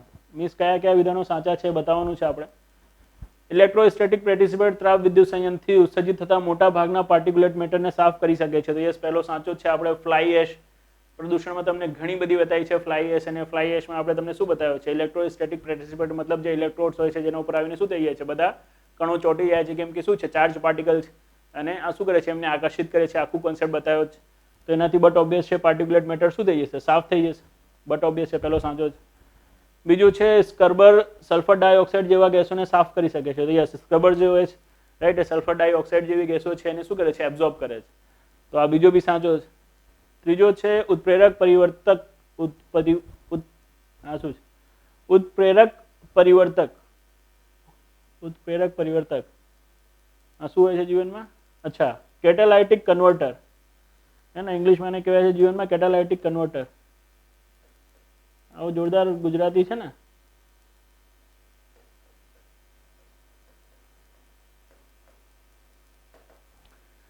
કેટાલાઇટિક કન્વર્ટરથી સજ્જ મોટર વાહનોને સીસા યુક્ત પેટ્રોલનો ઉપયોગ કરવો જોઈએ, કેમ કે પેટ્રોલમાં હાજર સીસું ઉત્પ્રેરકને સક્રિય કરી શકે છે.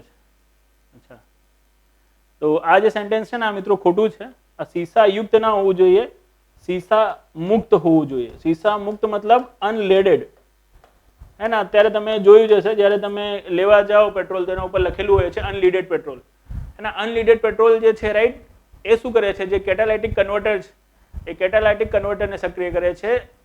જે શીશા યુક્ત છે મતલબ લીડેડ પેટ્રોલ છે એ તો શું કરશે? એને નિષ્ક્રિય કરી દેશે. હવે જો કેટાલાઇટિક કન્વર્ટર શું છે? તો લાઇકવાઇઝ સિમ્પલ, જ્યારે શું થાય છે BS4 વાળા આપણા એન્જિન્સ હોય, હે ને? તો એમાં જ્યારે ધુમાડો નીકળે છે તો એ ધુમાડામાં શું હોય છે? ધુમાડામાં કાર્બન મોનોક્સાઇડ હોય છે, સલ્ફરની માત્રા વધારે હોય છે, બરાબર. સાથે સાથે નાઇટ્રોજનના ઓક્સાઇડ્સ વધારે હોય છે. જે બધા શું છે? જે બધા પ્રદૂષકો છે આપણે વાત કરી ગયા છે પ્રદૂષણમાં. હવે BS6 એન્જિન વાળી ગાડી આવી રહ્યા છે, અને BS6 માં શું હોય છે? જે કેટાલાઇટિક કન્વર્ટર હોય છે ને એનો યુઝ કરવામાં આવે છે. કેટાલાઇટિક કન્વર્ટરથી શું થાય છે? તો બે કામ થાય છે. એક તો જે કાર્બન મોનોક્સાઇડ છે, કાર્બન મોનોક્સાઇડની માત્રા ઘટાડી દેશે કેટાલાઇટિક કન્વર્ટર. કેવી રીતે કેટાલાઇટિક કન્વર્ટર મોનોક્સાઇડ કાર્બન મોનોક્સાઇડની માત્રા ઘટાડે છે? તો કેટાલાઇટિક કન્વર્ટર જે છે, હે ને, એકમાં ઇલેક્ટ્રોડ્સ લગાવેલા હોય છે જે બનેલા હોય છે પ્લેટિનમ રોડિયમના. પ્લેટિનમ રોડિયમના બનેલા જે ઇલેક્ટ્રોડ્સ, હે ને, એના માધ્યમથી જે કાર્બન મોનોક્સાઇડ એ કન્વર્ટ થઈ જાય છે કાર્બન ડાયોક્સાઇડમાં. અને આપણે ખબર હોય કે કાર્બન મોનોક્સાઇડ છે ને એ આપણા માટે શું છે? લિથલ છે, ઝેરીલી ગેસ છે, હે ને? કાર્બન ડાયોક્સાઇડ તો ઝેરીલી ગેસ છે નહીં, ખાલી શું કરે છે? ગ્લોબલ વોર્મિંગ જ કરે છે. તો કાર્બન મોનોક્સાઇડ જે ધુમાડામાં નીકળે છે ને, જેના કારણે ખબર છે આપણું શ્વાસ રૂંધાઈ જાય છે, કેમ કે જે હિમોગ્લોબિન છે, હિમોગ્લોબિનમાં ઓક્સિજન બાઇન્ડિંગ કેપેસિટી શું કરી નાખે છે? કાર્બન મોનોક્સાઇડ ઓછી કરી નાખે છે. તો એ અસર નહીં થાય આપણે, કેમ કે કાર્બન મોનોક્સાઇડની માત્રા શું થશે? ઘટી જશે, જે કાર્બન ડાયોક્સાઇડ ઉત્સર્જિત થશે. અને જે નાઇટ્રોજનના ઓક્સાઇડ છે જેને આપણે NOx કહીએ છીએ, NOx ને આ કેટાલાઇટિક કન્વર્ટર છે ને એને નાઇટ્રોજનમાં ફેરવી નાખે છે. શેમાં ફેરવી નાખે છે? નાઇટ્રોજન મતલબ N2 માં. તો નાઇટ્રોજન ઓક્સાઇડની બી આવતી આડઅસર જે છે, આડઅસર શું થશે? એ રોકાઈ જશે. તો આ ખાસ યાદ રાખજો. કેટાલાઇટિક કન્વર્ટર્સમાં શું થાય છે? તો કાર્બન મોનોક્સાઇડનું કન્વર્ઝન થઈ જાય છે કાર્બન ડાયોક્સાઇડમાં, અને નાઇટ્રસ ઓક્સાઇડનો મતલબ NOx નાઇટ્રોજનના ઓક્સાઇડ્સનું કન્વર્ટર શેમાં થઈ જાય છે? કાર્બન મોનોક્સાઇડનું કન્વર્ટર થઈ જશે શેમાં? કાર્બન ડાયોક્સાઇડમાં. અને નાઇટ્રોજનના ઓક્સાઇડ્સનું કન્વર્ટર શેમાં થઈ જાય છે? નાઇટ્રોજનમાં. પછી સિલેક્ટિવ કેટાલાઇટિક કન્વર્ટર બી આવે છે, રાઈટ. અત્યારે તો અત્યાધુનિક થઈ ગયું છે, એમાં સલ્ફર ડાયોક્સાઇડ ને આ બધાનું બી કન્વર્ઝન શું થઈ જાય છે, પોસિબલ થઈ જાય છે. બટ સિમ્પલ કેટાલાઇટિક કન્વર્ટરની વાત કરીએ તો આપણે આ જ થાય છે. અને આ કેટાલાઇટિક કન્વર્ટરમાં જે ઇલેક્ટ્રોડ છે, રાઈટ, એ ઇલેક્ટ્રોડ સક્રિય થાય છે ક્યારે, જ્યારે અનલીડેડ પેટ્રોલ હોય. જો લીડેડ પેટ્રોલ હોય છે, હે ને, જેમાં શું હોય છે, સીસુ હોય છે, તો સીસુ શું કરે છે, આ જે ઇલેક્ટ્રોડ છે આ ઇલેક્ટ્રોડને નિષ્ક્રિય કરી નાખે છે, જેના કારણે કેટાલાઇટિક કન્વર્ટર્સ એ શું નહીં કરી શકતા, કામ નથી કરી શકતા, રાઈટ. તો અહીંયા સીસા મુક્ત હોવું જોઈએ, જે સક્રિય કરે છે, પણ સીસા મુક્તની જગ્યાએ અમને સીસા યુક્ત આપી દીધું છે. એના કારણે ત્રીજો શું થઈ જશે, એના કારણે ત્રીજો ખોટો થઈ જશે. તો આન્સર થવું જોઈએ પહેલો અને બીજો સાચો. આ રહ્યો પહેલો અને બીજો જીવનમાં સાચો, બરાબર. તો આ થોડું સમય શું રાખજો, જીવનમાં યાદ રાખજો, અહીંયાથી બી ક્વેશ્ચન બની શકે છે. ઓકે, ચલો શું કરીશું, તો આપણે આગળ જઈશું. તો શું કરીએ, આગળ જઈએ. આગળ તમે જાઓ છો તો સીએનજી ના સંદર્ભમાં નીચે મુજબના વિધાનો સાચા જણાવો. સીએનજીમાં મોટા ભાગે મિથેન વાયુ હોય છે. હા, તો ખબર જ છે મિથેન વાયુ હોય છે, તો પેલો સાચું જ છે.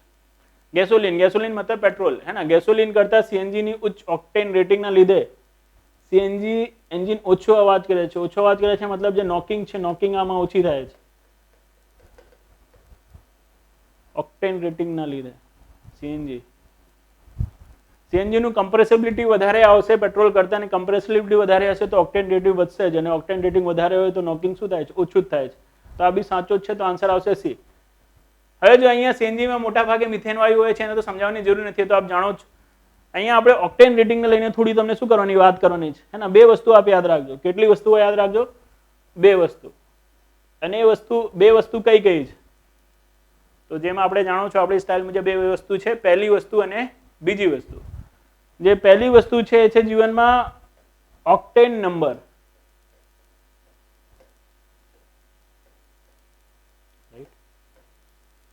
અને એક હોય છે સીટેન નંબર.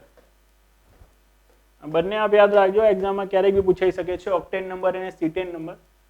આપણે પૂછે ના છે કે પેટ્રોલની ગુણવત્તા છે એને શેનાથી ખબર પડે છે, તો પેટ્રોલની ગુણવત્તા માટે હોય છે, પેટ્રોલ આપણે ઇંગ્લિશમાં જ લખી દઈએ, ઓક્ટેન નંબર. અને ડીઝલ છે, ડીઝલની ગુણવત્તા માટે શું હોય છે, એનો સીટેન નંબર હોય છે.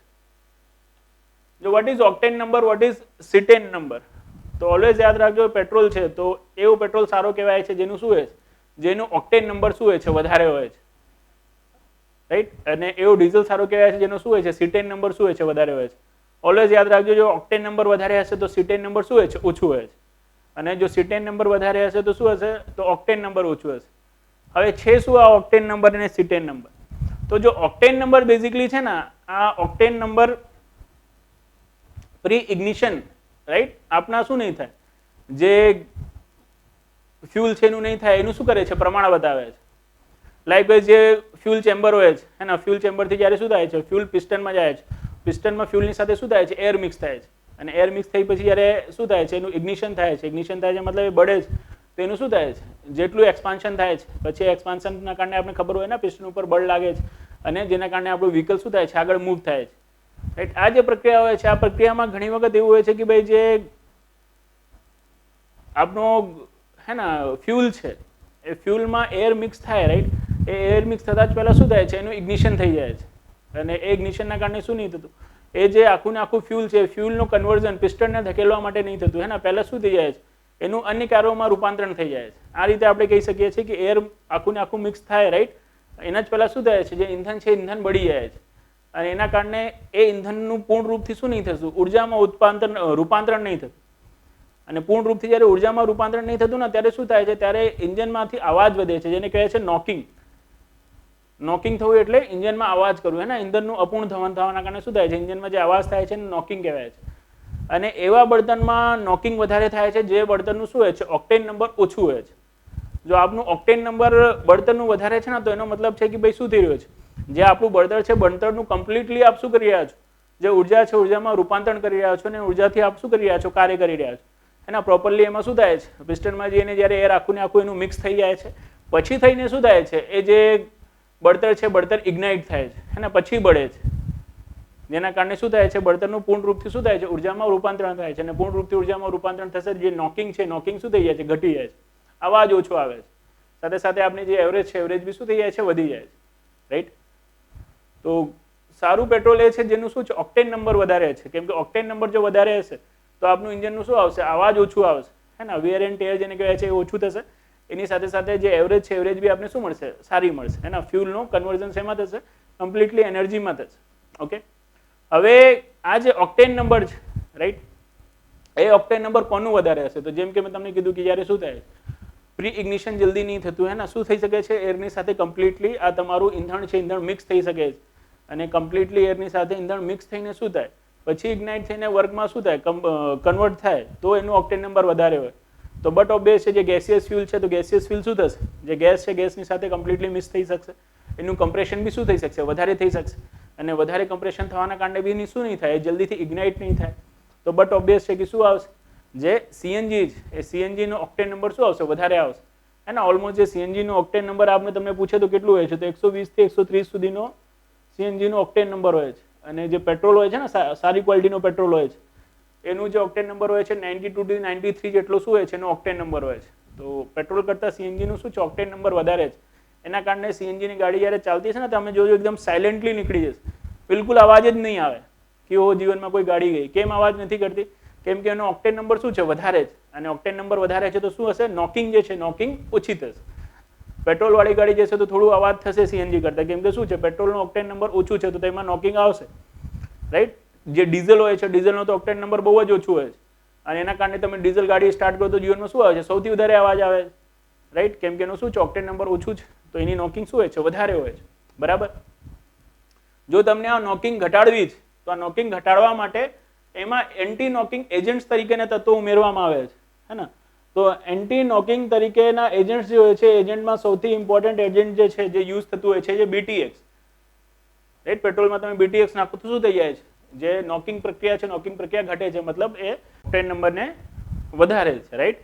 તો બીટીએક્સ, તો બીટીએક્સ નું પૂરું નામ શું છે, તો બીટીએક્સ નું પૂરું નામ છે બેન્ઝીન, ટોલ્યુઇન અને ઝાયલિન. ઘણી વખત આપણે એક્ઝામમાં ક્વેશ્ચન પૂછી શકે છે, નીચેમાંથી કયા પદાર્થનો ઉપયોગ એન્ટી નોકિંગ એજન્ટ તરીકે થાય છે, તો આન્સર આપ યાદ રાખજો, બીટીએક્સ આવશે. બીટીએક્સ ની સાથે ટેટ્રાઇથાઇલ લીડ, હે ને, ટીઈએલ કહેવાય છે. ટેટ્રાઇથાઇલ લીડનો બી ઉપયોગ શું થાય છે, એન્ટી નોકિંગ એજન્ટ તરીકે થાય છે. પણ ટેટ્રાઇથાઇલ લીડની જગ્યાએ ટ્રાય કરજો કે બીટીએક્સ જે છે, રાઈટ, એ તો યાદ જ રાખો, બંને યાદ રાખો તો વધારે સારું છે. બંને ફેમસ છે પણ બીટીએક્સ ઇઝ મોર ફેમસ. તો ઓક્ટેન નંબરને ઓલવેઝ યાદ રાખજો કે ઓક્ટેન નંબર કોની ગુણવત્તા સૂચવે છે, તો પેટ્રોલની ગુણવત્તા સૂચવે છે. અને સાથે સાથે જે ઓક્ટેન નંબર છે, ઓક્ટેન નંબર આ દર્શાવે છે કે ભાઈ જે આપણો પેટ્રોલ છે એ પેટ્રોલનું કેટલું શું થઈ રહ્યું છે, કે જે આપણું ફ્યુલ છે, ફ્યુલનું ઉર્જામાં રૂપાંતરણ કેટલું થઈ રહ્યું છે, અને નોકિંગ કેટલું ઓછું થશે, right. That is known as octane number. Octane number પેટ્રોલનું શું હોય છે, વધારે હોય છે. સીએનજીનું એના કરતાં બી શું હોય છે, વધારે હોય છે, રાઈટ. સીટેન નંબર છે ને, સીટેન નંબર ડીઝલ ગાડીઓ માટે હોય છે, ડીઝલ ફ્યુલનો સીટેન નંબર હોય છે. સીટેન નંબર આ બતાવે છે કે ભાઈ કેટલા ડિલેથી શું થાય છે, આપનું જે ફ્યુલ છે, ફ્યુલ બળવાનું શરૂ થાય છે, અને ડિલે ટાઈમ સૂચવે છે, that is known as cetane number. અને આ જે સીટેન નંબર જો વધારે હોય તો શું થાય છે, તો જે પાવર છે, પાવર શું હોય છે, વધતું હોય છે, રાઈટ. સીટેન નંબર જો વધારે હશે તો ઓક્ટેન નંબર શું આવે છે, ઓછું આવે છે. અને જો ઓક્ટેન નંબર વધારે હોય છે તો શું હોય છે, સીટેન નંબર ઓછું હોય છે. પણ સારો ફ્યુલ એને કહેવાય છે જેનું ઓક્ટેન અને સીટેન નંબર બંને શું હોય છે, વધારે હોય છે, રાઈટ. બટ આપને એટલું બધું ટેકનિકલ જો ના યાદ રહેતું હોય, આપ ખાલી આટલું યાદ રાખજો કે નીચેમાંથી કયો નંબર ડીઝલની ગુણવત્તા સૂચવે છે, તો સીટેન નંબર. નીચેમાંથી કયો નંબર પેટ્રોલની ગુણવત્તા સૂચવે છે, તો octane number, right. Octane number વધારે હોય તો નોકિંગ વધારે થશે કે ઓછી થશે, તો ઓછી થશે. નોકિંગ ઘટાડવા માટે જે પદાર્થો ઉમેરવામાં આવે છે એને શું કહેવાય છે, તો એને એન્ટી નોકિંગ એજન્ટ કહેવામાં આવે છે. એન્ટી નોકિંગ એજન્ટ તરીકે મુખ્યતઃ કોણ ઉપયોગમાં લેવામાં આવે છે, તો બીટીએક્સ. બીટીએક્સમાં શું હોય છે, તો બેન્ઝીન, ટોલ્યુઇન એન્ડ ઝાયલિન. આટલું યાદ રાખશો તો બી આપનું કામ થઈ જશે, રાઈટ. તો ટ્રાય કરજો કે તમારું કામ ઓક્ટેન નંબર અને સીટેન નંબરમાં થઈ જાય. આમાં આપણે વધારે જઈશું તો તમારું જીવન શું થશે, ખરાબ થશે. બટ તો બી આપણે ઘણું બધું જતા જ રહ્યા છે, અને આપણા એક્ઝામના જેટલી જરૂર છે એના કરતાં થોડું આપણે વધારે જ બતાવી દીધું છે. હવે એના પછી છે ભારત સ્ટેજ BS6 ના સંદર્ભમાં નીચેના વિધાનોની ચકાસી સાચા વિધાનો જણાવો. અચ્છા, BS6 ના માપદંડ અંદર વાહનોમાં 50 ppm સલ્ફર ઉત્સર્જિત કરી શકે છે, નહીં તો 50 ppm નથી, દેટ ઇઝ 10 ppm. 10 ppm ની લિમિટ છે સલ્ફર એમિશન માટેની BS6 માં. BS4 માં 50 ppm છે ને, BS6 પૂછ્યો છે. BS6 માપદંડ વર્તમાન સમયમાં યુરોપીય દેશોમાં પ્રચલિત યુરો 6 માપદંડ છે. તો ઓલમોસ્ટ કમ્પ્લીટલી સરખા જ છે, તો બીજો સાચો છે, પહેલો ખોટો છે. તો પહેલો સાચો છે, પહેલો ખોટો છે, બીજો સાચો છે, રાઈટ. તો આપેલ તમામ ઉડી ગયા. માત્ર 1 અને 2 ઉડી ગયા અને માત્ર 3 તો ખાલી થાય નહીં, કેમ કે બીજો શું થઈ ગયો છે, સાચો થઈ ગયો છે, તો આન્સર તો બી આવશે. પણ જોઈ લઈએ. હળવા જીજલ વાયનોમાં BS6 માપદંડો દ્વારા નાઇટ્રોજન ઓક્સાઇડની ઉત્સર્જનની સીમામાં ઘટાડો થશે. તો એ સાચો જ, આપને ખબર જ છે કે ભાઈ હળવા ડીઝલ વાયનોમાં જે નાઇટ્રોજન ઓક્સાઇડ છે ને 68% જેટલો ઘટાડવામાં આવશે, અને પેટ્રોલમાં શું થશે, પેટ્રોલમાં 25% જેટલું શું થાય, નાઇટ્રોજન ઓક્સાઇડ ઘટાડશે. એની સાથે સાથે 80% જેટલું શું થાય, 80% જેટલો જે પાર્ટિક્યુલેટ મેટર છે એ પાર્ટિક્યુલેટ મેટરનો એમિશન ઓછું થશે. શેમાં? તો BS6 એન્જિનમાં. તો BS6 એન્જિનમાં સલ્ફર એમિશન 50 ppm ની જગ્યાએ શું થઈ જશે, 10 ppm થઈ જશે. સાથે સાથે નાઇટ્રોજન ઓક્સાઇડ્સના એમિશનમાં શું થશે, ઘટાડો થશે.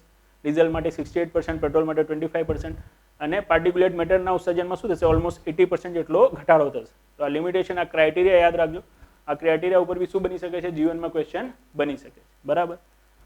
ઓકે, તો that is about answer number 9. તો answer number question number 9. Question number 9 નો આન્સર છે બી. ઓકે, હવે થોડી ઝડપ કરીએ કેમ કે બહુ રિયલ સોલ્યુશન થઈ રહ્યો છે, અને આ રીતે આપણે સોલ્યુશન કરાવીશું તો જીવન બહુ ખરાબ થઈ જશે તમારું. બરાબર ને? બાયોમાઇનિંગના સંદર્ભમાં નીચેના પૈકી સાચું વિધાન જણાવો. ઓકે, તો જો બાયોમાઇનિંગમાં શું હોય છે કે જે સૂક્ષ્મજીવો હોય છે, સૂક્ષ્મજીવોના ઉપયોગથી જે મેટલ છે ને, મેટલનું એક્સટ્રેક્શન કરવામાં આવે છે. ખાસ કરીને કોઈ જમીન શું થઈ ગયું હોય, મેટલથી દૂષિત થઈ ગયું હોય. મેટલથી સંદૂષિત થઈ ગયું મતલબ લાઈક કોઈ સમજો કોઈ જગ્યાએ તમે શું લગાવી છે, કોઈ ફેક્ટરી લગાવી રાખીશ હે ને, જ્યાં આયરન સ્મેલ્ટિંગ વેસ્ટમેલ્ટિંગ આવું બધું કામ કરો છો, અને એના કારણે જમીનમાં શું થઈ ગયા છે, ઘણો બધો આયરન શું થઈ ગયો છે, મિક્સ થઈ ગયો છે. તો એ આયરનને આપણે જો જમીનમાંથી કાઢી લેવું હોય એના માટે શું કરશો, આપ માઇક્રો ઓર્ગેનિઝમના મદદથી એ આયરન જે છે, આયરનને એના શું કરશો, ઓક્સાઇડ્સમાં કન્વર્ટ કરી લેશો. જે આ વિલય હશે પાણીમાં, પછી પાણીની સાથે સોલ્યુબલ કરાવીને એને નીકાળી લેશો. જે પાણીમાં શું હશે, સોલ્યુબલ હશે. પછી પાણી એ મટ્ટીમાંથી પ્રવાહિત કરાવશો તો શું આવી જશે, આપના આયરન ઓક્સાઇડ્સ પાણીમાં આવી જશે, અને પછી આપ એનાથી શું કરશો, એ પાણીથી એને એક્સટ્રેક્ટ કરી લેશો. That is known as biomining. તો બાયોમાઇનિંગ પ્રક્રિયા ખાસ કરીને આપણે ક્યારેક પૂછે ને કે જમીનમાંથી મેટલ ટોક્સિસિટી દૂર કરવી હોય કે ધાતુઓનું નિષ્કર્ષણ હે ને જો ખડકોમાંથી કરવું હોય તો નીચેમાંથી કઈ પ્રક્રિયા ઉપયોગી છે, તો બાયોમાઇનિંગના ઉપયોગથી સૂક્ષ્મજીવોના ઉપયોગથી મેટલ એક્સટ્રેક્ટ કરી શકાય છે. અને ખાસ કરીને એવા મેટલ એક્સટ્રેક્ટ કરી શકાય છે ને જે એના સલ્ફાઇડ્સના ફોર્મમાં આવે છે હે ને, જેમ કે કોપર છે તો કોપરનું ખબર છે ને આપણે ક્યુપ્રાઇટ અને કોપર સલ્ફાઇડ હે ને, CuS એનું શું છે, એક ખનિજ. તો જે બી સલ્ફાઇડના સ્વરૂપમાં પ્રાપ્ત થાય, જેમ કે આયરન પાયરાઇડ છે તો Fe2S હે ને, એ બી આયરન બી શું છે, સલ્ફાઇડ્સના સ્વરૂપમાં ફોર્મ થાય છે.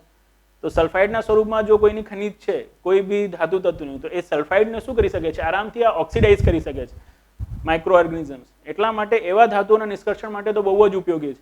ખાસ કરીને આપ યાદ રાખજો કે એક્ઝામમાં ક્વેશ્ચન આવે કે બાયોમાઇનિંગ કઈ ધાતુ તત્વોના નિષ્કર્ષણ માટે ઉપયોગી થાય છે. જે ધાતુઓના ખનિજ શું હોય છે, સલ્ફાઇડ સ્વરૂપમાં હાજર હોય છે, જે ધાતુના ખનિજ શું હોય, સલ્ફાઇડ સ્વરૂપમાં હાજર હોય, એના નિષ્કાષણ માટે બહુ જરૂરી છે કે બહુ ઉપયોગી છે. જેમ કે એલ્યુમિનિયમ છે તો એલ્યુમિનિયમ એના ઓક્સાઇડના સ્વરૂપમાં છે ને, એલ્યુમિના L2O3 સલ્ફાઇડ સ્વરૂપમાં તો છે નહીં, તો એમાં એટલી બધી ઉપયોગી ના થાય. પણ આયરન થઈ ગયો, કોપર થઈ ગયો, રાઈટ, નિકલ થઈ ગયો, આ બધાના શું છે, સલ્ફાઇડ સ્વરૂપમાં ખનિજો હોય છે, એના માટે એના નિષ્કર્ષણ માટે શું છે, ઉપયોગી છે. તો પેલું બી સાચું છે, નિષ્કર્ષણની છે ધાતુની પદ્ધતિ, અને આ બધા ધાતુઓનું શું થઈ શકે છે, નિષ્કર્ષણ થઈ શકે છે. તો બંને શું છે, સાચા છે. ઓકે, જળવાયુ પરિવર્તન ઉપર ભારતની રાષ્ટ્રીય કાર્ય યોજનાના નીચેમાંથી કયો સામે, જો અહીંયા બેઝિકલી આ જે છે આનું આપણે જો ઇંગ્લિશ કરીએ તો આનું નામ ખબર જ છે આપને, NAPCC થાય છે, national action plan for climate change. અને national action plan for climate change જે છે રાઈટ, એમાં ટોટલ આપણે ખબર હોય કે 8 મિશન સામેલ કરવામાં આવ્યા છે. અને એ 8 મિશનમાં રાઈટ આ ત્રણેય મિશન શું છે, સામેલ જ છે. રાષ્ટ્રીય જળ મિશન, રાષ્ટ્રીય સાથે સાથે સસ્ટેનેબલ એગ્રીકલ્ચર માટેનું મિશન, એન્હાન્સ એનર્જી એફિશિયન્સી માટેનું મિશન, હિમાલયન ઇકોસિસ્ટમનું મિશન આપણે ખબર જ રાઈટ. તો એ 8 મિશન એક વખત આપ જોઈ લેજો, બહુ ઇમ્પોર્ટન્ટ છે. National action plan for climate change માટેના 8 મિશન કયા છે, પણ એમાં સોઇલ કન્ઝર્વેશન માટેનું મિશન નથી રાઈટ. તો રાષ્ટ્રીય મૃદા મિશન જે છે રાઈટ, નેશનલ સોઇલ મિશન એમાં સામેલ નથી, તો આન્સર આવશે બી. બાકી આ ત્રણેય મિશન શું છે, national action plan for climate ચેન્જના 8 મિશનમાં સામેલ જ છે ને. નેશનલ સોલર મિશન જે છે એ બી શું છે, national action plan for climate change NAPCC મિશનનો એક ભાગ છે. 8 મિશનનું તમને ફરીથી કહું છું, એક વખત જોઈ લેજો રાઈટ. આપણે ઇન્ટરનેટ ઉપર ખાલી NAPCC લખશો ને તો બી 8 મિશન બતાવી દેશે, એક વખત નજર કરી લેજો, એક્ઝામ માટે જરૂરી છે હે ને. આ જ રીતનો ક્વેશ્ચન બની શકે છે કે કયો NAPCC નો ભાગ નથી, તો 8 એક વખત જોયા હશે તો આપ સેગ્રીગેટ કરી શકશો. બરાબર. ઓકે, એના પછી છે ક્યોટો પ્રોટોકોલ માટે કે નીચે પૈકી કયો સંશોધન દ્વારા ક્યોટો પ્રોટોકોલને દ્વિતીય પ્રતિબદ્ધ સમયગાળો જોડવામાં આવ્યો છે, બરાબર ને? તો દોહા અમેન્ડમેન્ટ આવશે આન્સર આનો. જો બેઝિકલી ક્યોટો પ્રોટોકોલની આપણે બહુ ડિટેલમાં વાત કરી છે આપણા લેક્ચરમાં યાર, હે ને? અને ડિટેલમાં જ્યારે વાત કરીએ ત્યારે તમને બતાવ્યું હતું કે એનો જે પહેલો ફેઝ છે 2008 to 2012 છે, જેમાં એના ટાર્ગેટ્સને પૂર્ણ કરી લેવાનું હતું, પણ એ ટાર્ગેટ પૂર્ણ થયો નહીં. એટલા માટે 2012માં શું થઈ? 2012માં જે COP મળી ક્યાં? કતરના દોહામાં. ત્યાં શું કરવામાં આવ્યો? જે ક્યોટો પ્રોટોકોલ છે, ક્યોટો પ્રોટોકોલને અચીવ કરવા માટેના ટાર્ગેટ વધારી દેવામાં આવ્યા કે ભાઈ હવે શું કરીશું આપણે એને 2020 સુધી પૂર્ણ કરીશું. તો એને જ કહેવાય દોહા અમેન્ડમેન્ટ. તો દોહા અમેન્ડમેન્ટ જે છે રાઈટ એ 2012માં થયો હતો, રાઈટ? અને જે દોહા અમેન્ડમેન્ટ છે, દોહા અમેન્ડમેન્ટથી જે ક્યોટો પ્રોટોકોલનો છે સેકન્ડ ફેઝ ચાલુ થયો હતો, જે 2012 થી 2020 સુધીનો હતો. સીધું એ સેન્ટેન્સથી જ ક્વેશ્ચન નીકાળ્યો છે અને આન્સર આવશે દોહા અમેન્ડમેન્ટ, બરાબર ને? આ જે ક્વેશ્ચન છે જીનેટિક એન્જિનિયરિંગ એપ્રેઝલ કમિટી, હે ને, કોના અંતર્ગત કામ કરે છે એ બી આપણા લેક્ચરમાં આપણે કીધું જ. જ્યારે બધા એક્ટ્સ બનાવ્યા છે, એક્ટ્સમાં આપણે કીધું હતું કે જે એન્વાયરમેન્ટ પ્રોટેક્શન એક્ટ 1986 છે, એન્વાયરમેન્ટ પ્રોટેક્શન એક્ટ 1986 થી શું બનાવ્યું આપણે? GEAC બનાવ્યો છે. અને જીનેટિક એન્જિનિયરિંગ અપ્રેઝલ કમિટી શું કરે છે? કોઈ બી ટ્રાન્સજેનિક સીડ હોય છે કે કોઈ બી જેનેટિકલી મોડિફાઈડ સીડ હોય છે, રાઈટ? તો એનું વેચાણ અને એનું ઉત્પાદન ભારતમાં થઈ શકશે કે નહીં એના માટેની મંજૂરી આપી છે, ને? બીટી કોટન માટેની મંજૂરી કોણે આપી? તો GEAC જ આપી છે, હે ને? બીટી મસ્ટર્ડ છે કે બ્રિટી બ્રિંજલ છે જેના ઉપર મંજૂરી રોકાઈ ગઈ તો કોણે રોકી? તો GEAC જ રોકી છે, રાઈટ? તો ત્યાં આપણે બહુ ડિટેલમાં વાત કરી હતી, એ જ સેક્શનથી ક્વેશ્ચન છે, સીધું આપણે પકડાઈ ગયું હશે. ઓકે,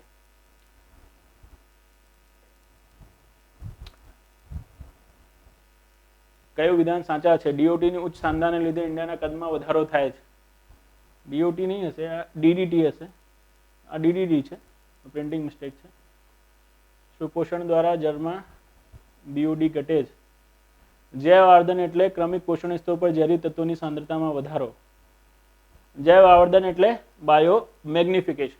જો બાયો મેગ્નિફિકેશન અને બાયો એક્યુમ્યુલેશન, હે ને, એ તો આપણે તમને લેક્ચરમાં બતાવ્યો જ, તો ત્યાંથી તમે પકડી લીધું હશે, હે ને? બાયો એક્યુમ્યુલેશનમાં જેમ કે મેં તમને કીધું હતું કે એક જ પોષક સ્તરમાં શું થાય છે? જ્યારે હાનિકારક તત્વોની માત્રામાં વધારો થાય છે અને બાયો એક્યુમ્યુલેશન કહેવાય છે.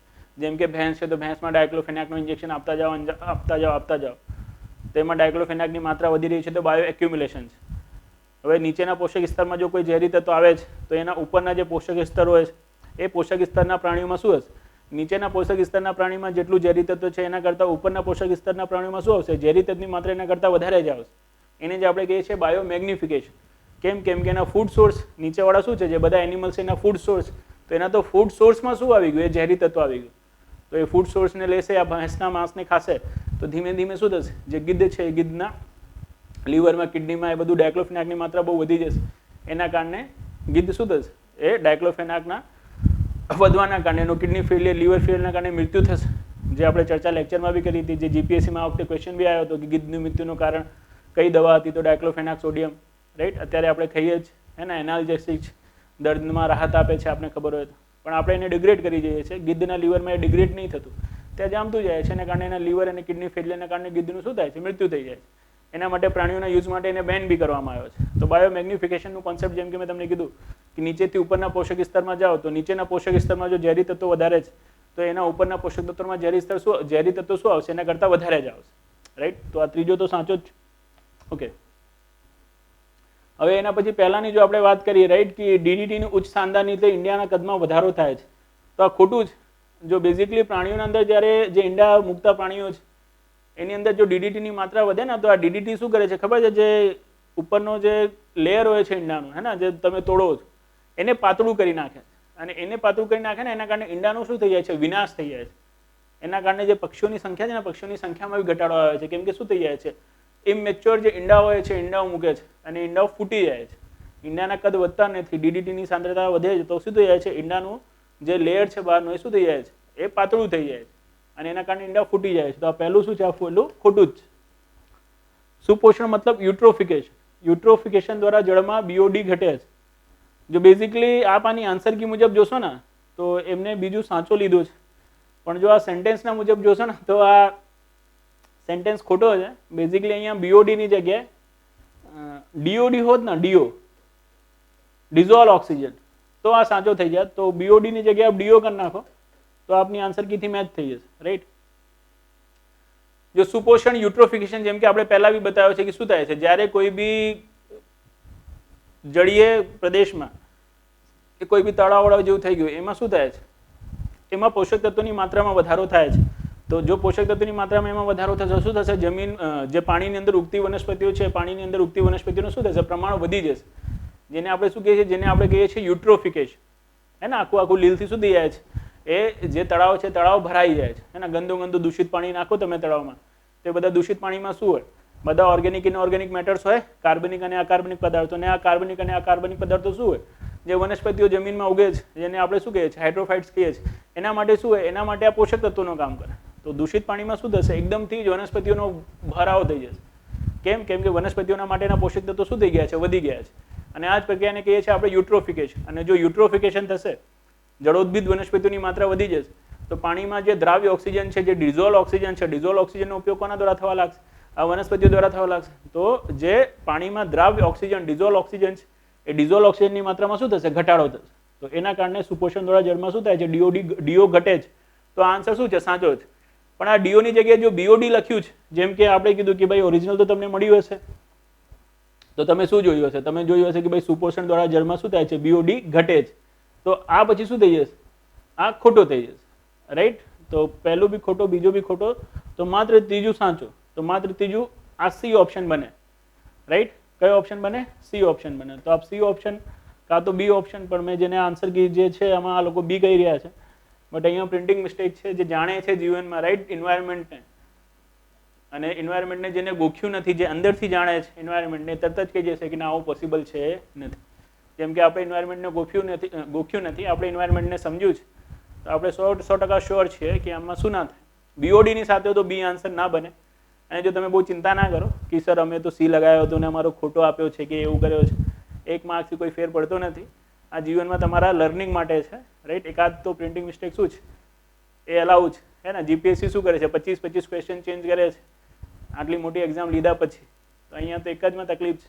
અને એ બી મેં કીધી તો તકલીફ તમને ખબર પડી, ના કીધું હોત તો જય સિયારામ, બરાબર ને. તો વાંધો નહીં, એને આપ સમજી લો. અને એક્ઝામમાં મિસ્ટેક ના થાય એટલે ધ્યાન રાખજો કે બીઓડી છે ને વધી જશે. બીઓડી જેમ કે આપણે વાત કરી કે શું હોય છે, તો BOD that is the biological oxygen demand. હે ને, બીઓડી અને સીઓડી કોન્સેપ્ટ આપણે લેક્ચરમાં તમને બતાવ્યો છે. અને બાયોલોજિકલ ઓક્સિજન ડિમાન્ડ જેમ કે મેં તમને કીધું કે ભાઈ શું થાય છે, પાણીમાં દ્રાવ્ય કાર્બનિક પદાર્થોના વિઘટન માટે, રાઈટ, જે બેક્ટેરિયાને ઓક્સિજનની જરૂરિયાત હોય છે એને શું કહેવાય છે, એને આપણે શું કહીએ છીએ, એને પાણીનો બીઓડી કહીએ છીએ, બાયોલોજિકલ ઓક્સિજન ડિમાન્ડ કહીએ છીએ. તો બટ ઓબ્વિયસ છે, જ્યારે શું થશે, જ્યારે યુટ્રોફિકેશન થશે. યુટ્રોફિકેશન ક્યારે થશે, જ્યારે શું થશે, પાણી પ્રદૂષિત થશે. પાણી પ્રદૂષિત છે તો એમાં કાર્બનિક પદાર્થોની માત્રા વધી છે, તો માત્રા વધી છે, તો બટ ઓબ્વિયસ એને વિઘટન કરવા માટેની ઓક્સિજનની ડિમાન્ડ બી વધશે. તો બીઓડી શું થઈ જશે, વધી જશે, બરાબર. તો દેટ ઇઝ ધ થિંગ. તો બીઓડી વધશે, ઘટશે નહીં. પણ આપણે બી આન્સર જો સાચો લેવો છે તો આ બીઓડીની જગ્યાએ શું કરી દેજો, ડીઓ, ડિઝોલ્વ ઓક્સિજન કરી દેજો, તો બી આન્સર બની જશે. ઓકે, ચલો નેક્સ્ટ. નેક્સ્ટ છે જીવનમાં, ચલો ના, નેક્સ્ટ છે જીવનમાં 15 નંબરનો ઇલેક્ટ્રોનિક વેસ્ટ, વેરિયમ, કેડમિયમ, સીસુ, પારો. જાણો છો આ ચારે ચાર શું છે, ચારે ચાર યુઝ થાય છે, રાઈટ. ઇલેક્ટ્રોનિક્સ ગેજેટમાં બનાવવા માટે આપણે ખબર હોય તો સીસુ તો ઇલેક્ટ્રોડમાં જ યુઝ થાય છે, કેડમિયમ યુઝ થાય છે, રાઈટ, સેમી કન્ડક્ટર્સમાં. બેરિયમ બી યુઝ થાય છે, પારો બી યુઝ થાય છે. તો બેરિયમ, કેડમિયમ, સીસુ, પારો ચારે ચાર સાચા છે, રાઈટ. નીચેમાંથી કયો સંગઠન living planet report, living planet report WWF જાહેર કરે છે, right, world wide, right, fund for nature. અને આ જે WWF ની આ જે લિવિંગ પ્લેનેટ રિપોર્ટ છે ને, આને આપ યાદ રાખજો કે આ બાય એન્યુઅલ છે, એના દરેક 2 વર્ષે જાહેર થાય છે. આ બી યાદ રાખવું અહીંયા જરૂરી છે. દર વર્ષે જાહેર નહીં થતી, દર 2 વર્ષે જાહેર થાય છે. ઓકે. CZA કેન્દ્રીય પક્ષી ઘર પ્રાધિકરણ, મતલબ central zoo authority. Central zoo authority 1992માં બની હતી, બટ 1992માં જ્યારે એને બનાવી ને, તો એના માટે જે વન્યજીવ અધિનિયમ 1972 છે એમાં જ એમેન્ડમેન્ટ કરવામાં આવ્યો હતો. 38 નંબરના સેક્શનથી બનાવ્યો છે. સેક્શન 38A થી લઈને 38H સુધીના જે સેક્શન છે એ બધા CZA માટેના છે ને, સેન્ટ્રલ ઝૂ ઓથોરિટી માટેના છે. આપણે ખબર હોય, આપણે ભણાવ્યો બી છે આ એક્ટમાં તમને. તો ભલે બને 1992માં બન્યું છે, પણ એના માટેનું જે એક્ટ આવશે કયો આવશે, વન્યજીવ અધિનિયમ 1972 જ આવશે. કેમ કે એને બનાવવા માટે આ એક્ટમાં શું કર્યો છે, આ એક્ટમાં જ એમને પરિવર્તન કર્યો છે. પણ ક્યારેક પૂછાઈ લે કે સેન્ટ્રલ ઝૂ ઓથોરિટીની સ્થાપના ક્યારે થઈ, તો 1992માં થઈ. 1972 ના ઠોકી દેતા. અને બેઝિકલી CZ એના અંદર કામ કરે છે. તો કોની અંદર કામ કરે છે? તો પર્યાવરણ અને જળવાયુ પરિવર્તન મંત્રાલય હેઠળ કામ કરે છે. અને કેવો એકમ છે? તો બટ ઓબ્વિયસ એક વૈધાનિક એકમ તો છે જ, કેમ કે એક એક્ટથી શું લઈ રહી છે? એક એક્ટથી પાવર લઈ રહી છે. તો સ્ટેચ્યુટરી બોડી છે, હે ને, એક્ટથી બની છે. તો બંને શું છે? જીવનમાં સાચા છે. તો આન્સર શું આવશે? સી આવશે. થોડું પાણી પી લઈએ યાર, જીવનમાં પ્યાસ લાગી ગયું છે, બરાબર. ત્યાં સુધી આ જો તમે 18મા નંબરનો ક્વેશ્ચન.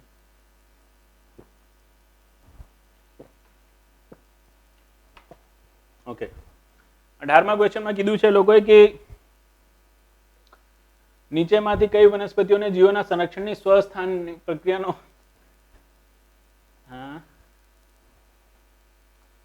સ્વસ્થાને, તો સ્વસ્થાનેમાં તો વન્યજીવ અભયારણ્ય બી છે, વૃક્ષ વાટિકા, ટાઈગર રિઝર્વ બી જ્યાં મળે છે તમે ત્યાં શું કરો છો? ત્યાં એને સંરક્ષિત કરી દો છો. તો ત્રણે સ્વસ્થાને જ છે. બેઝિકલી અહીંયા સ્વસ્થાને ના હોવું જોઈએ, ex-situ હોવું જોઈએ, બહિર્સ્થાને. તો જે બોટેનિકલ ગાર્ડન છે, તો બોટેનિકલ ગાર્ડન શું હોય છે? બહિર્સ્થાને હોય છે ને. લાઇકવાઇઝ બોટેનિકલ ગાર્ડનમાં શું હોય છે કે અલગ અલગ પ્રકારની આ વનસ્પતિઓ છે એક જ જગ્યાએ શું કરો છો? ઉગાડો છો. જેમ કે ઇન્દ્રોડા પાર્કમાં જાઓ તો ઇન્દ્રોડા પાર્કમાં બી આપણે બોટેનિકલ ગાર્ડન બનાવ્યો છે કે નહીં? અલગ અલગ દેશોના શું છે જે વનસ્પતિઓ છે એના શું મળી જશે? એના સેમ્પલ્સ આપણે ત્યાં જોવા મળી જશે. તો જ્યાં છે ત્યાં સંરક્ષિત નથી કર્યું, તેની જગ્યાએ શું કર્યું? અલગ જગ્યાએ લાવીને એને સંરક્ષિત કર્યું છે. એના કારણે બોટેનિકલ ગાર્ડન શેમાં આવશે? ex-situ માટે આવશે. બાકી સેન્ચુરી છે, ટાઈગર રિઝર્વ છે, રાઈટ, વૃક્ષ વાટિકા છે, તો જ્યાં મળે છે ત્યાં ત્યાં શું થાય છે? વૃક્ષોને કે પ્રાણીઓને ત્યાં સંરક્ષિત કરવામાં આવે છે. એટલા માટે બધું શું છે? in-situ છે. તો 3 in-situ વાળા છે, એક જ ex-situ વાળો છે. તો અહીંયા બહિર્સ્થાને હોવું જોઈએ, સ્વસ્થાને ના હોવું જોઈએ. તો આન્સર શું બની જાય? તો આન્સર બી બની જાય. તો આન્સર ઇઝ બી. બટ આ સ્વસ્થાનેની જગ્યા થવું જોઈએ બહિર્સ્થાને. Okay, done. તો ડન. નાશક જીવ પ્રજાતિઓના સંદર્ભમાં કયો સાચો છે? નાશક મતલબ વર્મિન્સ, હે ને, જે શું કરે છે? બીજા વનસ્પતિઓ કે બીજા પ્રાણીઓ માટે હાનિકારક હોય છે, એમને વર્મિન્સ કહેવાય છે. અને આપને ખબર હોય તો મેં તમને પહેલા જ્યારે એક્ટ ભણાવ્યો હતો 1972 વાળો, હે ને, વનજીવ સંરક્ષણ અધિનિયમ 1972, વાઇલ્ડ લાઇફ પ્રોટેક્શન એક્ટ 1972, એમાં 6 શેડ્યુલમાં તમને બીધું હતું કે વર્મિન વાળા જે છે શું છે? શેડ્યુલ 5 માં જ. તો અહીંયા જ ખોટું કરી નાખ્યું છે, એમને શેડ્યુલ 6 આપી દીધું છે. તો પહેલો જ ખોટો થઈ ગયો. ઓકે, અધિનિયમ અનુસાર રાજવંશી જીવોની સૂચિ તેના નિકંદન માટે અનુરોધ સાથે કેન્દ્ર સરકારને મોકલી શકે છે. તો યસ, મોકલી શકે છે, રાઈટ. રાજ્ય સરકાર કેન્દ્ર સરકારને મોકલી શકે છે કે ભાઈ આ વર્મિન સ્પીસીસ છે, એના માટેનું રિકમેન્ડેશન કરી શકે છે. ઓકે, કેન્દ્ર સરકાર કોઈ પણ ક્ષેત્ર માટે કોઈ પણ સમયે કોઈ પણ જંગલી જાનવરને નાશક જીવ તરીકે જાહેર કરી શકે છે. તો જો આ ત્રીજો ખોટો છે, કોઈ પણ અહીંયા લખી દીધું છે ને, કોઈ પણ જંગલી જાનવરને, એટલા માટે નહીં થાય કેમ કે જે શેડ્યુલ 1 વાળા જે છે, હે ને, એને વર્મિન્સમાં સામેલ નહીં કરી શકાતા. શેડ્યુલ 1 વાળા કયા છે? તો જે બધા એન્ડેન્જર્ડ છે, એન્ડેન્જર્ડ સ્પીસીસને વર્મિન તરીકે જાહેર કરી શકાતો નથી. તો કોઈ પણ ના જાહેર થાય. અને કેટલા બી સમય માટે નહીં થતું, રાઈટ. સમય શું હોય છે? એ સમય ઉદ્ઘોષિત કરવામાં આવે છે જ્યારે શું કરવામાં આવે છે? જ્યારે કોઈ બી સ્પીસીસને વર્મિન જાહેર કરવામાં આવે છે એ સમયગાળાની સાથે. તો કોઈ પણ જંગલી જાનવરની જગ્યાએ શું થશે? જે એન્ડેન્જર્ડ છે, એન્ડેન્જર્ડ એમાંથી નીકળી જશે. તો એન્ડેન્જર્ડને બી આ લોકોએ સામેલ કરી લીધું છે. એટલા માટે આ ત્રીજો બી શું થઈ જશે? ખોટું થઈ જશે. તો આન્સર શું આવશે? આન્સર આવશે બી, રાઈટ. પહેલો ખોટો, બીજો ખોટો. આ 6 ની જગ્યાએ 5 હોત તો સાચો થઈ જાય. અહીંયા કોઈ પણ કાઢી નાખો હોત તો બી જીવનમાં સાચો થઈ જાય. Okay, okay. IUCN ના સંદર્ભમાં International Union for Conservation of Nature, IUCN સરકારો તેમજ નાગરિકો બંનેનો સદસ્યતા સંઘ છે. તો એ સાચો છે, right. International Union for Conservation of Nature માં ગવર્મેન્ટ તો હોય જ છે, સાથે સાથે NGOs બી શું કરે છે? એની સદસ્યતા ગ્રહણ કરે છે. તેને સંયુક્ત રાષ્ટ્રમાં પર્યવેક્ષક તેમજ પરામર્શી દરજ્જો મળેલો છે, રાઈટ. તો આ બી સાચો જ છે. વિશ્વ કન્ઝર્વેશન કોંગ્રેસ IUCN નું એક વહીવટી એકમ છે. તો બેઝિકલી IUCN નું જે પ્રિન્સિપલ ગવર્નિંગ બોડી કહેવાય છે ને, તો IUCN ની principal governing body IUCN council છે. શું છે? IUCN council. IUCN કાઉન્સિલમાં એક અધ્યક્ષ હોય છે અને 10 સદસ્યો હોય છે. અને ખાસ યાદ રાખજો, અને એક શું હોય છે? એક એનો સેક્રેટરી. સેક્રેટરી મતલબ એક સચિવ હોય છે. આ એની પ્રિન્સિપલ ગવર્નિંગ બોડી હોય છે. વિશ્વ કન્ઝર્વેશન કોંગ્રેસ નથી હોતી. તો ત્રીજો ખોટો થઈ જશે અને પહેલો અને બીજો શું થઈ જશે? સાચો થઈ જશે. વિશ્વ કન્ઝર્વેશન કોંગ્રેસની જગ્યાએ IUCN કાઉન્સિલ આપ્યું હોય તો દેટ ઇઝ ઓકે. અને IUCN માં સભ્ય સંઘોની, IUCN કાઉન્સિલના સભ્ય સંઘોની સંખ્યા ક્યારે પૂછી લે તો સભ્ય સંઘોમાં સદસ્યોની સંખ્યામાં એક શું હોય છે? એક અધ્યક્ષ હોય છે, 10 સદસ્યો હોય છે અને એક શું હોય છે? સચિવ હોય છે. બરાબર.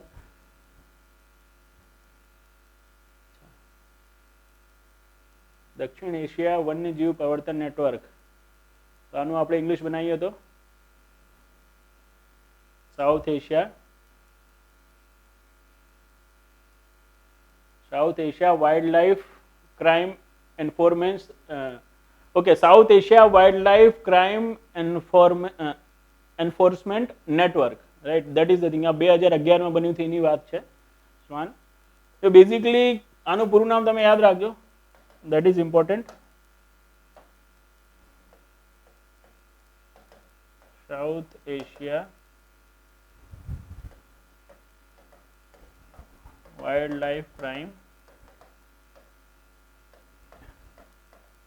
Enforcement network.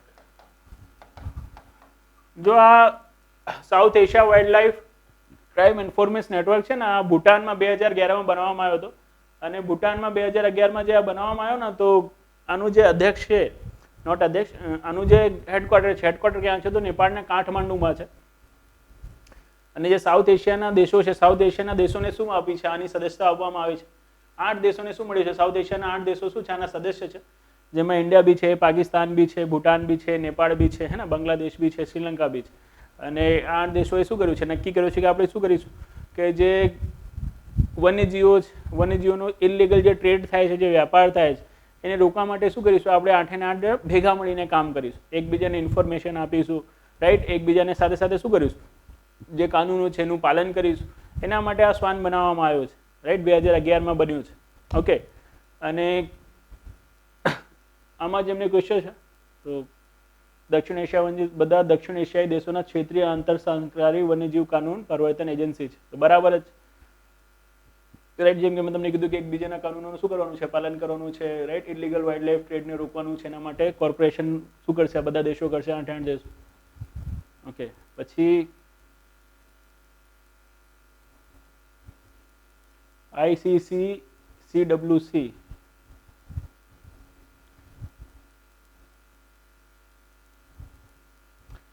अच्छा, वन्यजीव अपराध संयोजन पर अंतरराष्ट्रीय संघ, इंटरनेशनल कंसोर्टियम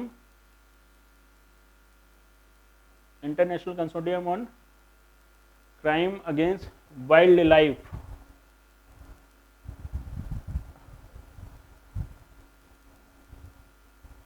जो ICCWC છે ને, આ basically international consortium on crime against wild life છે. એના માટેનો, જેમ કે આનું જે ગુજરાતી લખ્યું છે એના ઉપર તમે ફૂલ ફોર્મ બનાવશો તે આ જ છે. આ જે બેઝિકલી આમાં છે ને, ટોટલ 5 ઇન્ટર ગવર્મેન્ટલ એજન્સીનો શું છે, આ સહયોગ છે, જેમને આ 5 ઇન્ટર ગવર્મેન્ટલ એજન્સીને શું કરવાનું છે, 5 ઇન્ટર ગવર્મેન્ટલ એજન્સીને એક સાથે સહયોગ કરીને વાઇલ્ડ લાઈફની અગેન્સ્ટ થતા જે ક્રાઇમ છે, ક્રાઇમ મતલબ જે ગુનાઓ છે એને અટકાવવાનો છે, એના ઇલીગલ વાઇલ્ડ લાઈફ ટ્રેડને શું કરવાનું છે, અટકાવવાનો છે.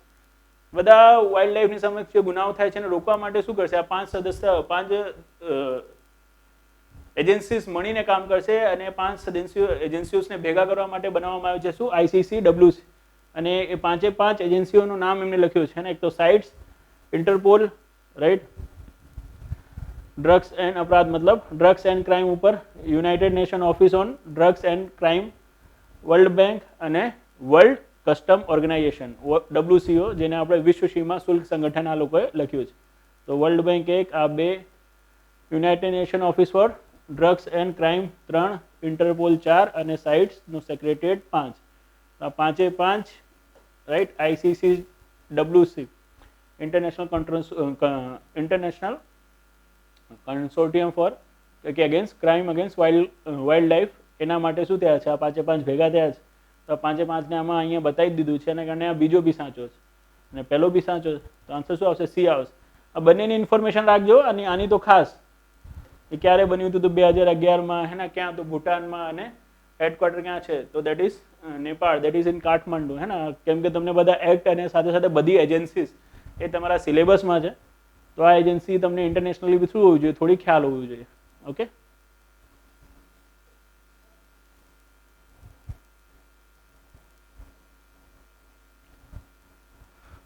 રાષ્ટ્રીય વન્યજીવ board, national wild life board, બરાબર ને, national board for wild life કે NBWL જેને આપણે કહીએ છીએ. વન્ય સંરક્ષણ અધિનિયમ 1980 હેઠળ નથી બન્યો છે. છે તો એક સંવૈધાનિક સંગઠન, but wild life protection act 1972 હેઠળ બનેલો છે. NBWF જેના અધ્યક્ષ શું હોય છે? પ્રાઇમ મિનિસ્ટર હોય છે. આપણે એક્ટમાં તમને કીધું જ છે. તો પહેલું જ ખોટો પડી ગયો છે, અને પહેલો જ ખોટો પડી ગયો છે તો આ ઉડી ગયો, આ ઉડી ગયો. હવે બીજા અને ત્રીજામાંથી જોઈ લઈએ. ભારતીય પશુ કલ્યાણ બોર્ડ એક પ્રાધિનિક એકમ છે જેને વન્યજીવ સંરક્ષણ અધિનિયમ 1972 અંતર્ગત સ્થાપિત કરવામાં આવ્યો છે. ભારતીય પશુ કલ્યાણ બોર્ડ જે છે હે ને, એનિમલ વેલફેર બોર્ડ જે બનાવવામાં આવ્યો છે ને, એ prevention of cruelty against animal એક એક્ટ છે ઇન્ડિયામાં, prevention of cruelty against animal 1962 નો, રાઈટ. એ પ્રિવેન્શન ઓફ ક્રુએલ્ટી અગેન્સ્ટ એનિમલના એક્ટ હેઠળ 1962 ના એક્ટ હેઠળ જ બનાવવામાં આવ્યો છે. તો વન્યજીવ સંરક્ષણ અધિનિયમ હેઠળ નથી બનાવવામાં આવ્યો. તો છે તો એક વૈધાનિક એકમ, રાઈટ, બટ બનાવવા માટે જે એક્ટ છે ને એ એક્ટ ડિફરન્ટ છે, right. Prevention of cruelty against animal, right, એના માટેનો એક્ટ છે. આના માટેનો ભારતીય પશુ કલ્યાણ મતલબ વાઇલ્ડ લાઈફ વેલફેર બોર્ડ માટેનો. તો એના માટે આ બીજો ખોટો થઈ જશે. અહીંયા એક્ટ આ લોકોએ શું કરી લીધું છે? ખોટો લઈ લીધો છે. તો બીજો ખોટો થઈ ગયો. તો બચ્ચો હવે કઈ વાત થયો? માત્ર 3. ભારતીય વન્યજીવ સંસ્થાન પર્યાવરણ અને જળવાયુ પરિવર્તન મંત્રાલય અધીન એક સ્વતંત્ર સંસ્થાન છે. તો અહીંયા સાચો છે. તો આન્સર આવશે ખાલી 3. અહીંયા એક્ટ યાદ રાખજો, પ્રિવેન્શન ઓફ ક્રુએલ્ટી ટુવર્ડ્સ એનિમલ્સ છે ને, એના હેઠળ એક્ટ હેઠળ શું બન્યો છે? એનિમલ વેલફેર બોર્ડ બન્યો છે, રાઈટ. કયો? વિવિધતા વિરાસત સ્થળ. અચ્છા, બાયોડાયવર્સિટી હેરિટેજ સાઇટ BHS. તો BHS માં આપ ખાસ યાદ રાખજો કે બાયોડાયવર્સિટી હેરિટેજ સાઇટ હે ને કયા એક્ટ હેઠળ જાહેર કરી શકાય છે? તો ભારતમાં બાયોડાયવર્સિટી એક્ટ 2002 છે. એ બાયોડાયવર્સિટી એક્ટ 2002 હેઠળ શું કરી શકાય છે? બાયોડાયવર્સિટી એક્ટ 2002 હેઠળ કોઈ બી સ્થળ જેની જૈવ વિવિધતા શું છે? બહુ વધારે છે, એને બાયોડાયવર્સિટી હેરિટેજ સાઇટ તરીકે જાહેર કરી શકાય છે, રાઈટ. એમાં ઘણી બધી સાઇટ છે પણ શું નથી? ડલ સરોવર નથી. તો આ ડલ સરોવર નીકળી જશે. બાકી આ માજુલી દ્વીપ છે, અંબર ગુફા, નેલ્લોરના બગીચા છે જ, રાઈટ. તો 2, 3, 4 આવશે. આમાં બધી સાઇટ્સ તો આપ યાદ નહીં રાખી શકો. અહીંયા માટે એક્ટ મારા મુજબ ઇમ્પોર્ટન્ટ છે. તો આ એક્ટ યાદ રાખજો કે જૈવ વિવિધતા હેરિટેજ સાઇટ હે ને કયા એક્ટથી જાહેર કરી શકાય છે? તો બાયોડાયવર્સિટી એક્ટ 2002 એનાથી જાહેર કરી શકાય છે, રાઈટ. અને કોઈ બી સ્થળને બાયોડાયવર્સિટી હેરિટેજ સાઇટ જાહેર કરવા માટે, રાઈટ, કોની સલાહ લેવામાં આવે છે? તો ત્યાંની જે શું છે? સ્થાનિક પ્રશાસન છે. એ સ્થાનિક પ્રશાસનની સલાહ લેવામાં આવે છે, રાઈટ. એના મંતવ્યથી, એના સલાહ મુજબ જ શું કરી શકાય છે? બાયોડાયવર્સિટી હેરિટેજ સાઇટ જાહેર કરી શકાય છે, હે ને. લાઇકવાઇઝ જે લોકલ મ્યુનિસિપાલિટી છે, જો શહેરનું કોઈ સ્થળ છે, તો ગ્રામ છે, તો પછી ગ્રામ પંચાયતોનું શું લેવું પડશે? આપણે ત્યાં મંજૂરી લેવી પડશે, અને એના પછી જ બાયોડાયવર્સિટી હેરિટેજ સાઇટ જાહેર થશે, રાઈટ. આ બી યાદ રાખજો, જે એનો એક ઇમ્પોર્ટન્ટ પોઈન્ટ છે. ઓકે.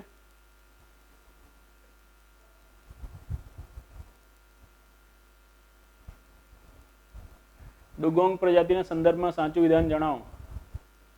ભારતમાં મળી આવતો સાયરેનિયા જીવ વૈજ્ઞાનિક ગણનો સદસ્ય છે. તો આ એક ફેક્ટ તરીકે તમે યાદ રાખજો. હવે સાયરેનિયા એમાં ના પડતો, આ સાચું જ છે, એટલે પહેલો તો સાચું છે.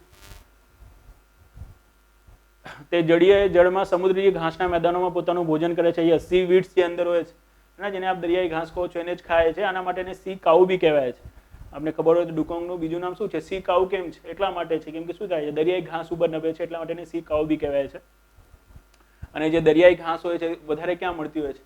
તો વધારે ઊંડા સમુદ્રમાં નહીં મળતી. જે કિનારાના સમુદ્ર હોય છે ને, જેને આપણે ખંડીય છાજલી કહીએ છીએ, ખંડીય છાજલી સાઈડ શું હોય છે? ત્યાં આપણે ખબર હોય પોષક તત્વોની માત્રા શું હોય છે? વધારે હોય છે. કેમ કે ટાઇડ વેઇડના કારણે જે દરિયા કિનારો કપાય છે, તો એ દરિયા કિનારો કપાવાના કારણે શું આવે છે? જે માટી વાટી આવે છે, બધી શું આવે છે? અંદરની તરફ આવે છે ટાઇડની સાથે. તો એ પોષક તત્વો ત્યાં વધતા હોય છે. તો એ સાઈડ પોષક તત્વો હોય છે, તો એ સાઈડ શું હોય છે? દરિયાઈ ઘાસ વાસ વધારે ઉગે છે. તો એને ખાવા માટે એ લોકો શું હોય છે? કિનારાના ભાગમાં વધારે હોય છે ડુગોંગ. અને આનું તેલ વેલ શું છે? બહુ ઇમ્પોર્ટન્ટ છે. માંસ બી શું હોય છે? લોકો ખાતા હોય છે. તો એનું શિકાર બી ઘણો બધો થઈ રહ્યો છે. તો અત્યારે એન્ડેન્જર્ડ સ્પીસીસમાં બી આવી ગયો છે ડુગોંગ, બરાબર ને. તો આ જે ડુગોંગ સમુદ્રી ઘાસ છે, રાઈટ, એને ખાય છે, એટલા માટે એને સી કાઉ બી કહેવાય છે. અને સાયરેનિયાનો ગણનો શું છે? સદસ્ય છે. અને જેમ કે મેં તમને કીધું કે હવે એન્ડેન્જર્ડમાં આવી ગયું છે, તો શેમાં આવી જશે? વન્યજીવ સંરક્ષણ અધિનિયમ 1972 ની અનુસૂચિ 1 માં આવી જશે. કેમ કે અનુસૂચિ 1 માં શું છે? બધા એન્ડેન્જર્ડ સ્પીસીસને સામેલ કર્યો છે. તો આન્સર આવશે ડી. કયો આન્સર આવશે? તો આન્સર આવશે ડી, બરાબર. એના પછી નેક્સ્ટ ક્વેશ્ચન 25મા નંબરનો જે છે, રાઈટ. ફરીથી આપણે થોડું પાણી પી લઈએ.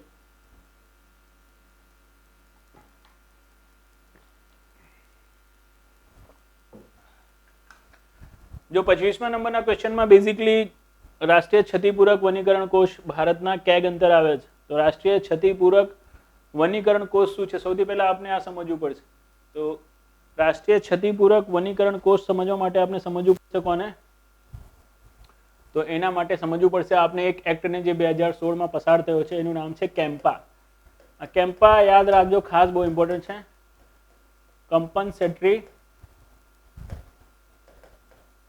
compensatory afforestation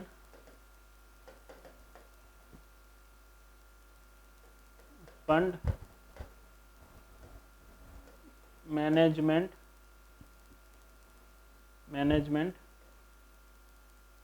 and planning authority. जो 2016માં કેમ્પા એક્ટ પસાર થયો છે, કેમ્પા એક્ટનું પૂરું નામ છે compensatory afforestation fund management and planning authority. અને આના હેઠળ શું કરવામાં આવે છે? કમ્પન્સેટરી એફોરેસ્ટેશન ફંડ બનાવવામાં આવે છે. સીએફ એને કહેવાય છે. નેશનલ સીએફ હોય છે, એક શું હોય છે? સ્ટેટ સીએફ હોય છે. કોઈ બી જમીન જેને આપણે શું કરવું છે? ફોરેસ્ટ લેન્ડથી નોન ફોરેસ્ટ લેન્ડમાં કન્વર્ટ કરવી છે. તો ફોરેસ્ટ લેન્ડથી નોન ફોરેસ્ટ લેન્ડમાં જો કન્વર્ટ કરવી છે તો કેમ્પા હેઠળ જ થઈ શકે છે, આ એક્ટ હેઠળ જ થઈ શકે છે. અને બટ ઓબ્વિયસ છે, ફોરેસ્ટ લેન્ડથી નોન ફોરેસ્ટ લેન્ડમાં કન્વર્ટ કરશો તો જે ફોરેસ્ટના શું હશે? વૃક્ષો હશે, એને કાપશો આપ, તો એને કાપશો તો એટલા જ વૃક્ષો આપણે શું કરવું હશે? બીજી કોઈ જગ્યાએ ઉગાડી આપવું હશે. તો બીજી જગ્યાએ ઉગાડી આપવા માટે શું થાય?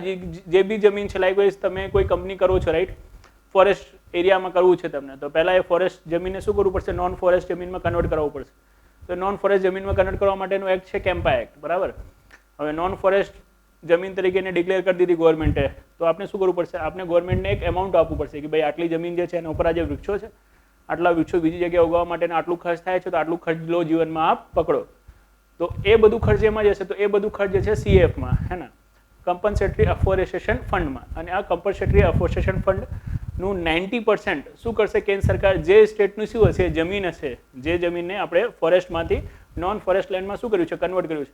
90% ફંડ એ સ્ટેટને આપી દેશે અને 10% ફંડ શું રાખશે? કેન્દ્ર સરકાર પોતે રાખશે, રાઈટ. અને આ જે ફંડ છે, આ ફંડનો ઉપયોગ શું થાય? જે ફોરેસ્ટેશન છે, મતલબ ફરીથી વનોને ઉગાવવા માટે જ થાય, રાઈટ. એના માટે એની ઓડિટિંગ બી થાય છે, અને ઓડિટિંગ કોના હેઠળ હોય છે? તો કેગ હેઠળ જ થાય છે.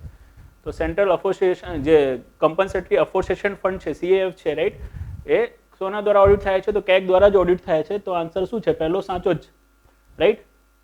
અને કેમ્પા ખાસ યાદ રાખજો કે ભારતમાં ફોરેસ્ટ લેન્ડને નોન ફોરેસ્ટ લેન્ડમાં કન્વર્ટ કરવા માટેનો એક્ટ કયો છે? That is now Campa, right. અને એના હેઠળ કેમ્પા હેઠળ શું કરી શકો છો? પહેલાં શું હતું? 1980નો એક્ટ હતો, આપને ખબર છે ને, ફોરેસ્ટ કન્ઝર્વેશન એક્ટ 1980. બટ એમાં એવું કશું પ્રોવિઝન નહોતું કે આ ફોરેસ્ટ લેન્ડને નોન ફોરેસ્ટ લેન્ડ તરીકે કન્વર્ટ કરો છો તો પછી આપણે શું કરવું પડશે? એટલું જંગલ બીજી જગ્યાએ ઉગાડવું પડશે, મતલબ એટલા વૃક્ષો બીજી જગ્યાએ લગાડવા પડશે. પણ કેમ્પામાં આ પ્રોજેક્ટ છે, આ શું છે? આ પ્રોવિઝન છે, અને એના હેઠળ શું કરવું પડે છે? જે વળતર છે, વળતર આપવું પડે છે. લાયબિલિટી હોય છે કંપની ઉપર કે વળતર આપે. અને જો કોઈ ઉપજાઉ જમીનમાં શું કરી રહ્યા છે? આ લોકો વૃક્ષો લગાવી રહ્યા છે, તો એટલી જમીન, જેટલી જમીન ફોરેસ્ટ લેન્ડથી નોન ફોરેસ્ટ લેન્ડમાં કન્વર્ટ કરી છે, એટલી જ ઉપજાઉ જમીનને ફોરેસ્ટ લેન્ડ તરીકે શું કરવાનું હોય છે? ટ્રીટ કરવાનું હોય છે. જો કોઈ વેસ્ટ લેન્ડ છે તો વેસ્ટ લેન્ડમાં ડબલ થઈ જાય છે, અને લાઈકવાઇઝ 2 કિલોમીટર જંગલ વિસ્તારને નોન ફોરેસ્ટ એરિયા તરીકે જાહેર કર્યો, તો બીજા 2 કિલોમીટર વિસ્તારને તમે શું કરો? વૃક્ષો વાવી દો. જો ઉપજાઉ જમીન છે તો 2 kilometre that is okay. But જો વેસ્ટ લેન્ડ છે, મતલબ ખરાબ જમીન છે, તો એના માટે 4 કિલોમીટર વિસ્તારને આપણે શું કરવું પડશે? એને વૃક્ષાદિત કરવું પડશે, રાઈટ. એના માટેનો ખર્ચ આપણે આપવું પડશે. આ બી કેમ્પાનો પ્રોવિઝન છે, ખાસ યાદ રાખજો. વન રિપોર્ટ 2017 અનુસાર ભારતમાં વન આવરણમાં 2015થી 2017 વચ્ચે લગભગ 1% જેટલો ઘટાડો નોંધાયો છે. તો નહીં, ઘટાડો નહીં, વધારો નોંધાયો છે. તો આ બીજો ખોટો છે. અને ચેમ્પિયન ઓફ અર્થ પુરસ્કાર યુએનનો સર્વોચ્ચ પર્યાવરણ પુરસ્કાર છે, તો આ સાચો છે. ચેમ્પિયન ઓફ અર્થ આપ જાણો છો, યુએન દ્વારા અપાતો સર્વોચ્ચ પર્યાવરણ પુરસ્કાર છે. તો પહેલો સાચો અને ત્રીજો સાચો, બીજો ખોટો. સી આન્સર આવશે. શું આન્સર આવશે જીવનમાં? સી. તો that is about question number 25. now આગળ જઈએ આપણે. હવે થોડા ફેક્ચ્યુઅલ ક્વેશ્ચન આવી રહ્યા છે. તે પશ્ચિમી ઘાટમાં ઝાડીઓના સ્વરૂપમાં મળે છે. તે 12 વર્ષમાં એક જ વાર ખીલે છે. તમિલનાડુના પલ્લીઓના આદિવાસીઓ પોતાના ઉંમરની ગણતરી માટે સંદર્ભ તરીકે તેનો ઉપયોગ કરે છે. કયો ફૂલ છે? તો આ ફૂલ છે નીલકુરુંજી. નીલકુરુંજી જે ફૂલ છે ને, આ નીલકુરુંજી ફૂલ આ 12 વર્ષમાં એક જ વખત ખીલે છે. અને પશ્ચિમી ઘાટમાં શું થાય છે? આ થાય છે ખાસ કરીને શોલા વનમાં થાય છે, અને એના આધારે શું હોય છે? આદિવાસીઓ શું કરે છે? પોતાની ઉંમરની ગણતરી કરે છે. તો આ 3 3 શું છે? આ 3 3 જીવનમાં સાચું છે. કયો કથન સાચું છે? શીત મરુસ્થળ, કોલ્ડ ડેઝર્ટ, સંરક્ષિત જૈવવિવિધતાના સ્થળ ભારતનું સૌથી મોટું જૈવ સંચલિત જૈવમંડળ છે. તો ના, આ ખોટું છે. સૌથી મોટો બાયોસ્ફિયર રિઝર્વ કચ્છ છે, આપને ખબર હોય તો. આ નથી, તો પહેલું જ ખોટું થઈ ગયું. શેષાચલમ છે જૈવમંડળ બાયોસ્ફિયર રિઝર્વ છે, બરાબર છે ને. બન્ની ઘાસના મેદાન કચ્છ સંરક્ષિત જૈવમંડળ વિસ્તારમાં જોવા મળે છે. તો યસ, કચ્છ બાયોસ્ફિયર રિઝર્વ છે અને બન્ની ઘાસના મેદાન આપને ખબર છે ત્યાં છે. તો બન્ની ઘાસના મેદાન ત્યાં, તો ત્યાં બન્ની ઘાસના મેદાનો છે જ. તો બીજો સાચો છે, ત્રીજો સાચો છે, પહેલો ખોટો છે. તો આન્સર ઇઝ બી. હવે જો આના પછીનો જે ક્વેશ્ચન છે કે જૈવ વિવિધતા પર પ્રોટોકોલનો ઉદ્દેશ્ય શું છે? જૈવ વિવિધતાનું સંરક્ષણ તો બટ ઓબ્વિયસ છે, તો હોય જ હોય. કન્ઝર્વેશન ઓફ બાયોડાયવર્સિટી, બરાબર. જૈવ વિવિધતાનો સતત ઉપયોગ તો બટ ઓબ્વિયસ છે. યુટિલાઇઝેશન ઓફ બાયોડાયવર્સિટી તો હોય જ હોય. અનુસંધાનિક સાધનનો ઉપયોગ તેમજ લાભની સમાન વહેંચણી, હા, તો આ લાભની સમાન વહેંચણી શું કરવામાં આવી હતી? નાગોયા પ્રોટોકોલથી ફિક્સ કરવામાં આવી હતી. તો પહેલો, બીજો, ત્રીજો, ત્રણેય શું છે? સાચા છે. તો આન્સર આવશે ડી. એશિયાટિક સિંહો માટે શું સાચું છે? આપને ખબર હોય લાયનની બે જ પ્રજાતિ મળે છે, એક એશિયાટિક અને બીજા આફ્રિકન લાયન્સ. અને જે આફ્રિકન લાયન્સ હોય છે, રાઈટ, એ ઇન્ડિયન લાયન્સ, અદરવાઇઝ જેને આપણે એશિયન લાયન કહીએ છીએ એનાથી થોડા ડિફરન્ટ હોય છે. કેવી રીતે ડિફરન્ટ હોય છે જોઈ લઈએ. કે લાઇકવાઇઝ અમને પૂછ્યું છે કે ભાઈ આફ્રિકન સિંહો કરતાં શું હોય છે? મોટા હોય છે. મીન્સ એશિયાટિક સિંહ આફ્રિકન સિંહ કરતાં મોટા હોય છે, તો એ ખોટું છે. જે આફ્રિકન સિંહ હોય છે એની સાઇઝ થોડી વધારે હોય છે, સાથે સાથે એના કેશવાળ બી શું હોય છે? થોડા વધારે હોય છે. એના વધારે હેન્ડસમ ટાઈપનો જે હોય છે ને કહેવાય, એ આફ્રિકન સિંહ હોય છે, એશિયાટિક સિંહ નથી હોતો. તો પહેલો જ ખોટો છે જીવનમાં. હવે પહેલો જો ખોટો છે તો આ ગયો અને આ ગયો. હવે રહી ગયા બી અને સી. હવે તે સાઇટ્સની સૂચિ 1 અંતર્ગત આવે છે, રાઈટ, અને બીજો IUCNની રેડ લિસ્ટમાં વર્ગીકૃત કરવામાં આવ્યા છે. ઓકે, તો બેઝિકલી સાઇટની સૂચિની 1માં અંતર્ગત તો આવે જ છે, રાઈટ. જેમ કે સાઇટ્સ આપને ખબર હોય, રાઈટ, જે સાઇટ કન્વેન્શન છે, આપણે જેટલી બી સંધિઓ પડી છે, સંધિઓમાં આપણે સાઇટ્સ તમને બતાવ્યો છે, હે ને. What is sites? સાઇટ્સ શું છે? સાઇટ્સનું પૂરું નામ શું છે?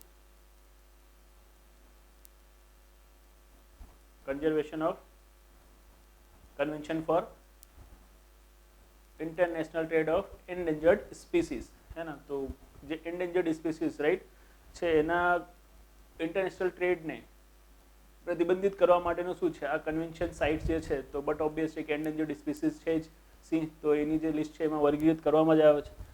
અને IUCNની રેડ લિસ્ટમાં વર્ગીકૃત કરવામાં આવે છે. તો બેઝિકલી IUCNની રેડ ડેટા બુક હોય છે. રેડ ડેટા બુકમાં આ જે એક્સટિન્ટ છે, એક્સટિન્ટમાં છે, બરાબર છે ને, સિંહ જે છે. તો અહીંયા ત્રીજો બી સાચો હોવું જોઈએ, પણ રેડ ડેટા બુકની જગ્યાએ આ રેડ લિસ્ટ લગાઈ ગયું છે, એના કારણે માઇટ બી આ ત્રીજો એમને ખોટું કરી લીધું હોય. અદરવાઇઝ રેડ ડેટા બુકમાં એક્સટિન્ટમાં જે આપણે કીધું છે ને, ટોટલ 9 કેટેગરી કીધી છે, ખબર છે ને આપણે. 9માં જે એક્સટિન્ટ વાળો છે એમાં સિંહ છે, બટ રેડ ડેટા બુકની જગ્યાએ રેડ લિસ્ટ છે, એના કારણે એમને ખોટું લઈ લીધું છે. એના કારણે આન્સર એમને શું આપ્યો છે? માત્ર 2 આપ્યો છે, રાઈટ. ઓકે, નીચેમાંથી કયો સમુદ્રી જાનવરો સ્તનધારી છે? જળ સિંહ, સમુદ્રી ઘોડો, સમુદ્રી ગાય. તો જો આને એક ફેક્ચ્યુઅલ તરીકે તમે લેજો, સમુદ્રી ઘોડો જે છે, રાઈટ, એ નાની માછલીઓનો એક પ્રકાર છે. તો આન્સર આમાં બી આવશે, રાઈટ. એ બી જે છે એ સ્તનધારી નથી, કેમ કે માછલી છે. બાકી જળ સિંહ અને સમુદ્રી ગાય શું છે? બંને સ્તનધારી છે. તો આન્સર 1 અને 3. વૈશ્વિક મૃદા જૈવ વિવિધતા એટલસના સંદર્ભમાં કયું વિધાન સાચું છે? હવે આને બી એક ફેક્ટ તરીકે લેજો તમે. વૈશ્વિક મૃદા જૈવ વિવિધતા પહેલ જે છે, રાઈટ, એ સંયુક્ત અનુસંધાન કેન્દ્ર યુરોપીય આયોગનું છે. આ વાત સાચી છે. અને અત્યારે એમને પોતાની પહેલી રિપોર્ટ બહાર પાડી છે. અને આમાં છે ને ટોટલ 7 ફેક્ટર બતાવ્યા છે. 7 ફેક્ટરથી જે મૃદા છે, મૃદા એટલે જે જમીન છે, જૈવની જૈવ વિવિધતા શું થઈ રહી છે? નાશ પામી રહી છે, એવું એમને ક્લેમ કર્યું છે ને. એ 7 ફેક્ટરમાં પ્રદૂષકનો ફેક્ટર છે, સાથે સાથે મરુસ્થલીકરણનો ફેક્ટર છે, ક્લાઇમેટ ચેન્જનો ફેક્ટર છે, જેના કારણે શું થઈ રહ્યું છે? જે મૃદા છે, મૃદાની અંદરના જે પોષક તત્વો છે ઘટી રહ્યા છે, સૂક્ષ્મજીવો મરી રહ્યા છે, એના કારણે જમીનની ગુણવત્તાનું શું થઈ રહ્યું છે? નાશ થઈ રહ્યો છે. એના કારણે જૈવ વિવિધતા શું થઈ રહી છે? ઘટી રહી છે. એ રીતે એમને ક્લેમ કર્યો છે. પહેલી જ રિપોર્ટ બહાર પડી છે, તો ઇમ્પોર્ટન્ટ છે. એટલા માટે આને યાદ રાખજો કે વૈશ્વિક મૃદા જૈવ વિવિધતા પહેલ કોની છે? તો સંયુક્ત અનુસંધાન કેન્દ્ર યુરોપીય આયોગની છે. અને વૈશ્વિક મૃદા જૈવ વિવિધતા અનુસંધાનનું પ્રથમ સંશ્લેષણ છે. અને આ આપણા વિશ્વ તેનું આપણા વિશ્વમાં મહત્વ છે. મતલબ જે મૃદા છે, મૃદાની જૈવ વિવિધતાનું મહત્વ, રાઈટ, એ બતાવે છે.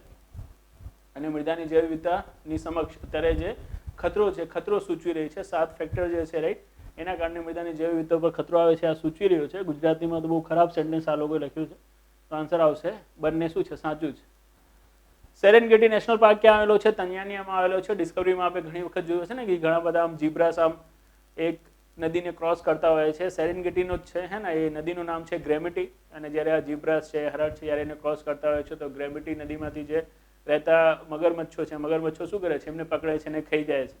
તો ત્યાં આવેલો છે સેરેનગેટી રેઝિડન્સ તંજાનિયા. ઇમ્પોર્ટન્ટ છે, મતલબ ફેમસ છે એટલા માટે યાદ રાખવું જોઈએ આપણે. ખારા વાતાવરણમાં અનુકૂળ માટે મેંગ્રોવ વનસ્પતિમાં કયો પરિવર્તન થાય છે? અને મૂળનો ક્ષૈતિજ વિસ્તાર, વાઇવાપોરસ, વીજ અંકુરણની વિધિ, ઉભરી અને વળેલી ડાળીઓ. તો જો આ ત્રણે સાચા છે. એની સાથે સાથે આ બી યાદ રાખજો કે જે મેંગ્રુવ્સ છે, મેંગ્રુવ્સના છોડના જે મૂળ હોય છે એ મૂળને કયા મૂળ કહેવાય છે? તો એને ન્યુમોટોફોર્સ કહેવાય છે. શું કહેવાય છે? ન્યુમોટોફોર્સ. લાઇકવાઇઝ આપને ખબર હોય તો જે મેંગ્રુવ્સ છે, મેંગ્રુવ્સનો લાઇકવાઇઝ વૃક્ષ આપે આ રીતે જોયું હશે તો એમાં એની જે મૂળ હોય છે આ રીતે જમીનથી શું આવેલી હોય છે? બહાર નીકળેલી હોય છે. અને એના દ્વારા શું કરતો હોય છે? આ મૂળ દ્વારા રીતે બહાર નીકળીને શ્વસન કરતો હોય છે. એના શ્વસનનું કામ થડથી નહીં શેનાથી કરતું હોય છે? મૂળથી કરતો હોય છે. અને આ મૂળને શું કહેવાય છે? તો ન્યુમેટોફોર્સ કહેવાય છે. શું કહેવાય છે? ન્યુમેટોફોર્સ.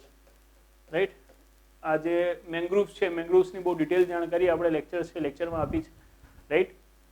એટલા માટે આ મેંગ્રુવ્સ ઉપર આટલે આપણે અહીંયા ચર્ચા નથી કરતા એટલી બધી કે એની ઉપયોગિતા છે, શું છે. બટ ન્યુમેટોફોર્સ આ શું કરજો? એ ફેક્ટ આપ એમાં એડ કરી દેજો. ક્યારેક પૂછાઈ શકે છે કે ભાઈ મેંગ્રુવ્સ છે, મેંગ્રુવ્સનું જે મૂળ છે, રાઈટ, કયા નામ ઓળખાય છે? તો ન્યુમેટોફોર, કે નીચેમાંથી કયા વૃક્ષમાં ન્યુમેટોફોર મૂળ જોવા મળે છે? તો દેટ ઇઝ મેંગ્રુવ્સ. બરાબર. નેશનલ ક્લીન એર પ્રોગ્રામ છે, રાઈટ. તો નેશનલ ક્લીન એર પ્રોગ્રામ માટે કયો વિધાન સાચો છે?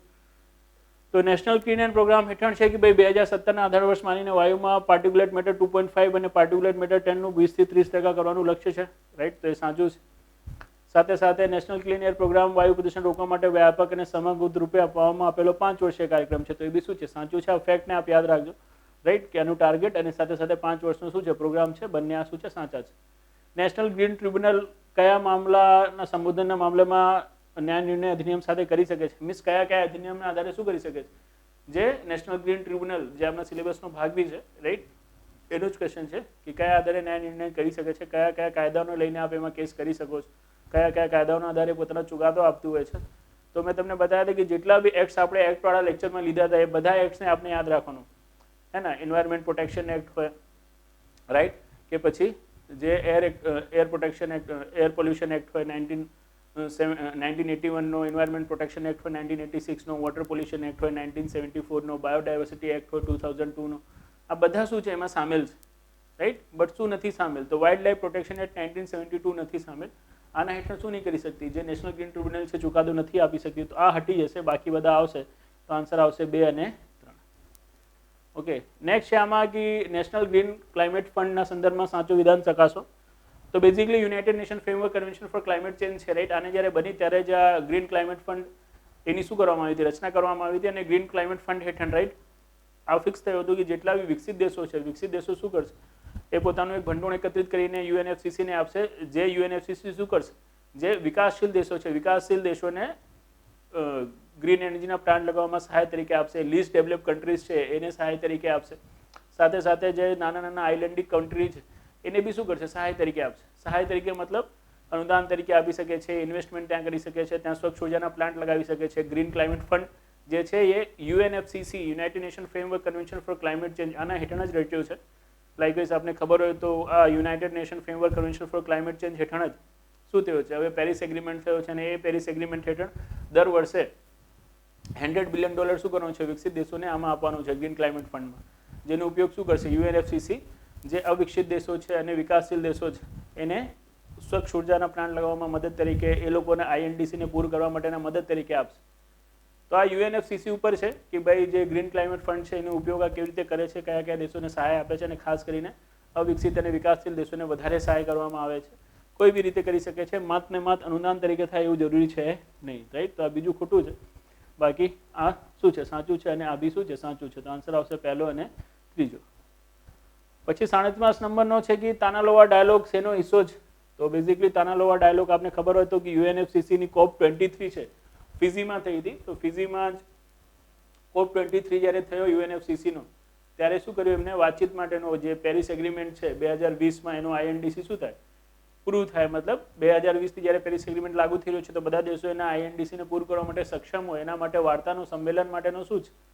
આ એક વિચારસરણી છે તાનાલોવા, હે ને. તાનાલોવા ત્યાંનું બેઝિકલી લોકલ લેંગ્વેજમાં ફિઝીમાં અને પ્રશાંત મહાસાગરના જે આઇલેન્ડિક કન્ટ્રીઝ હોય છે, તાનાલોવા મતલબ કહેવાય ને આપણે કે કોમ્યુનિકેશન, વાતચીત, સંધિ, આ બધાને એ લોકો તાનાલોવા કહે છે, વાતચીત કરવી. એટલા માટેને તાનાલોવા ડાયલોગ કહેવામાં આવ્યો છે, રાઈટ. ફિઝીમાં જ્યારે આ બેઠક થઈ હતી UNFCCCની COP23, ત્યારે આ તાનાલોવા ડાયલોગ કે ભાઈ બધા દેશોને શું કરવાનું છે, INDCને કેવી રીતે ઇમ્પ્લિમેન્ટ કરવાનો છે 2020થી, એના માટેની વાતચીત કરવાની છે, હે ને. પછી પોલેન્ડ કેટોવાઇસમાં COP24 થઈ તો ત્યાં તાનાલોવા એક્શન પ્લાન શું કરવામાં આવ્યો, રજૂ બી કરવામાં આવ્યો, બરાબર. તો આ તાનાલોવા છે, આના ઉપર ક્વેશ્ચન પૂછ્યું હતું UPSCએ બી કે તાનાલોવા શેનાથી સંબંધિત છે, તો UNFCCC સંબંધિત છે. અને તાનાલોવા કયા પ્રોટોકોલ, તો ક્યોટો પ્રોટોકોલ, પેરિસ એગ્રીમેન્ટ, આ રીતે આપ કહી શકો છો, રાઈટ, એનાથી સંબંધિત છે. તો તાનાલોવા આપ યાદ રાખજો, રાઈટ. ડાયલોગ્સ એનો હિસ્સો છે, તો UNFCCCનો હિસ્સો છે. એના પછીના જે ક્વેશ્ચન છે ગુજરાત સ્પેસિફિક ક્વેશ્ચન છે, આપણે ચલાવ્યું છે લેક્ચરમાં, એટલા માટે બહુ ડિટેલમાં જવાની જરૂર નથી. IFSRના રિપોર્ટ 2019ના આધારે ગુજરાતના કયા જિલ્લાના ટકાવારી એકમમાં સૌથી ઓછો જંગલ વિસ્તાર છે, તો આપણે વાત કરી હતી રાજકોટ, રાઈટ. સૌથી વધારે જંગલ વિસ્તાર પૂછે તો ડાંગ નહીં, તો કચ્છ છે ને. વિસ્તાર વાઇઝ કચ્છ છે. આ એરિયા શું છે, પર્સન્ટેજ વાઇઝ શું છે, ડાંગ છે, બરાબર ને. IFSR રિપોર્ટના આધારે ગુજરાતના વન વિસ્તારના છેદફળ આધારે ચડતો ક્રમ કયો છે, આ બી આપણે તમને બતાવ્યો હતો. અને છેદફળ આધારે વન વિસ્તારના પ્રકારના આધારે એના છેદફળના આધારિત ચડતો ક્રમ કયો છે, તો આમાં ચડતા ક્રમમાં આ આન્સર ખોટો આપી દઈશું. અચ્છા, ચડતા ક્રમમાં બતાવવાનો છે ને, તો દેટ ઇઝ હા સાચો છે કે ઓપન ફોરેસ્ટ સૌથી વધારે છે, મિડલ ડેન્સ ફોરેસ્ટ છે, રાઈટ, એવો એના કરતાં ઓછો છે, અને વેરી ડેન્સ ફોરેસ્ટ છે સૌથી ઓછો છે. તો ચડતા ક્રમમાં બેઝિકલી સૌથી ઓછો સાથે પહેલા આવે, ઉતરતો ક્રમ વિચારી રહ્યો હતો, તો એ is the right answer, right. અને જો આ ઇન્ડિયાનો ચડતો ક્રમમાં પૂછે તો આ MDF શું આવશે, સૌથી પહેલાં આવશે, પછી ઓપન ફોરેસ્ટ આવશે. મતલબ જો MDF છે આ બાજુ આવી જશે, ઓપન ફોરેસ્ટ વચ્ચે આવી જશે. કે ભારતમાં શું છે, મિડલ ડેન્સ ફોરેસ્ટ શું છે, સૌથી વધારે છે. એનાથી ઓછું શું છે, તો એનાથી ઓછું છે ઓપન ફોરેસ્ટ, અને સૌથી ઓછું શું છે, તો વેરી ડેન્સ ફોરેસ્ટ. કોને વેરી ડેન્સ ફોરેસ્ટ કહેવાય, કોને ઓપન ફોરેસ્ટ કહેવાય, અને કોને મિડલ ડેન્સ ફોરેસ્ટ કહેવાય, એ આપણે શું કર્યું છે તમને લેક્ચરમાં બતાવ્યો છે. એટલા માટે અહીંયા આપણે એનું કેરેક્ટરાઇઝેશન નહીં જોઈશું કે કેરેક્ટરાઇઝેશન કેવી રીતે થાય છે. હા, but the answer is that કે ફ્લિપિંગને આપણે ખાસ કરીને જોઈ લેવાનું છે કે ચડતો ક્રમ પૂછ્યો છે કે ઉતરતો ક્રમ. પછી ICFSR રિપોર્ટના આધારે 2017થી 2019ના સમયગાળામાં કયા રાજ્યમાં સૌથી વધારે મેંગ્રુવ્સનો વિસ્તાર વધ્યો છે, તો આપણે કીધું છે આન્સર છે એનો ગુજરાત, રાઈટ. તો 40 ક્વેશ્ચન હતા એન્વાયરમેન્ટના. 40 ક્વેશ્ચનને આપણે સોલ્વ કરાવી દીધું છે.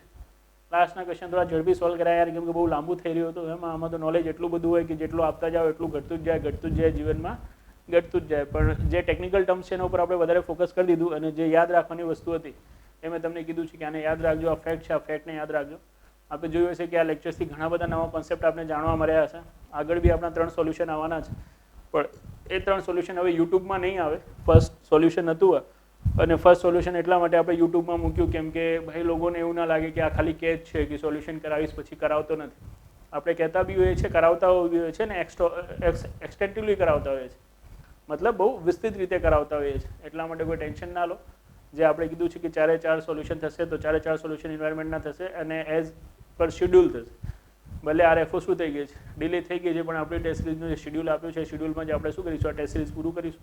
અને બધા લેક્ચર્સ જે રીતે આપણે શું કર્યા છે, એપ્લિકેશનમાં અપલોડ કર્યા છે, એ જ રીતે હવે બાકીના સોલ્યુશન બી શું કરી દઈશું, આપણે એપ્લિકેશનમાં અપલોડ કરી દઈશું. આ સોલ્યુશનનાથી, ટેસ્ટ સિરીઝથી અને લેક્ચર્સથી જો આપ એન્વાયરમેન્ટને કવર કરશો તો હોપ સો, રાઈટ, ઘણા સારા માર્ક્સ આપ એન્વાયરમેન્ટમાં કેચઅપ કરી શકશો. અને જે આપને RFOમાં બીજાથી શું બનશે, એક એજ બનાવતો સબ્જેક્ટ બનશે, રાઈટ. તો આના સાથે આપણે શું કરીએ છીએ, હવે આ સોલ્યુશનને પૂરું કરીએ છીએ. નેક્સ્ટ ટાઈમ જ્યારે આપણે મળીશું આપણે પેપર 2ના સોલ્યુશનની સાથે, પણ એ ખાલી શું હશે, એપ્લિકેશન યુઝર્સ માટે જ હશે. Thank you.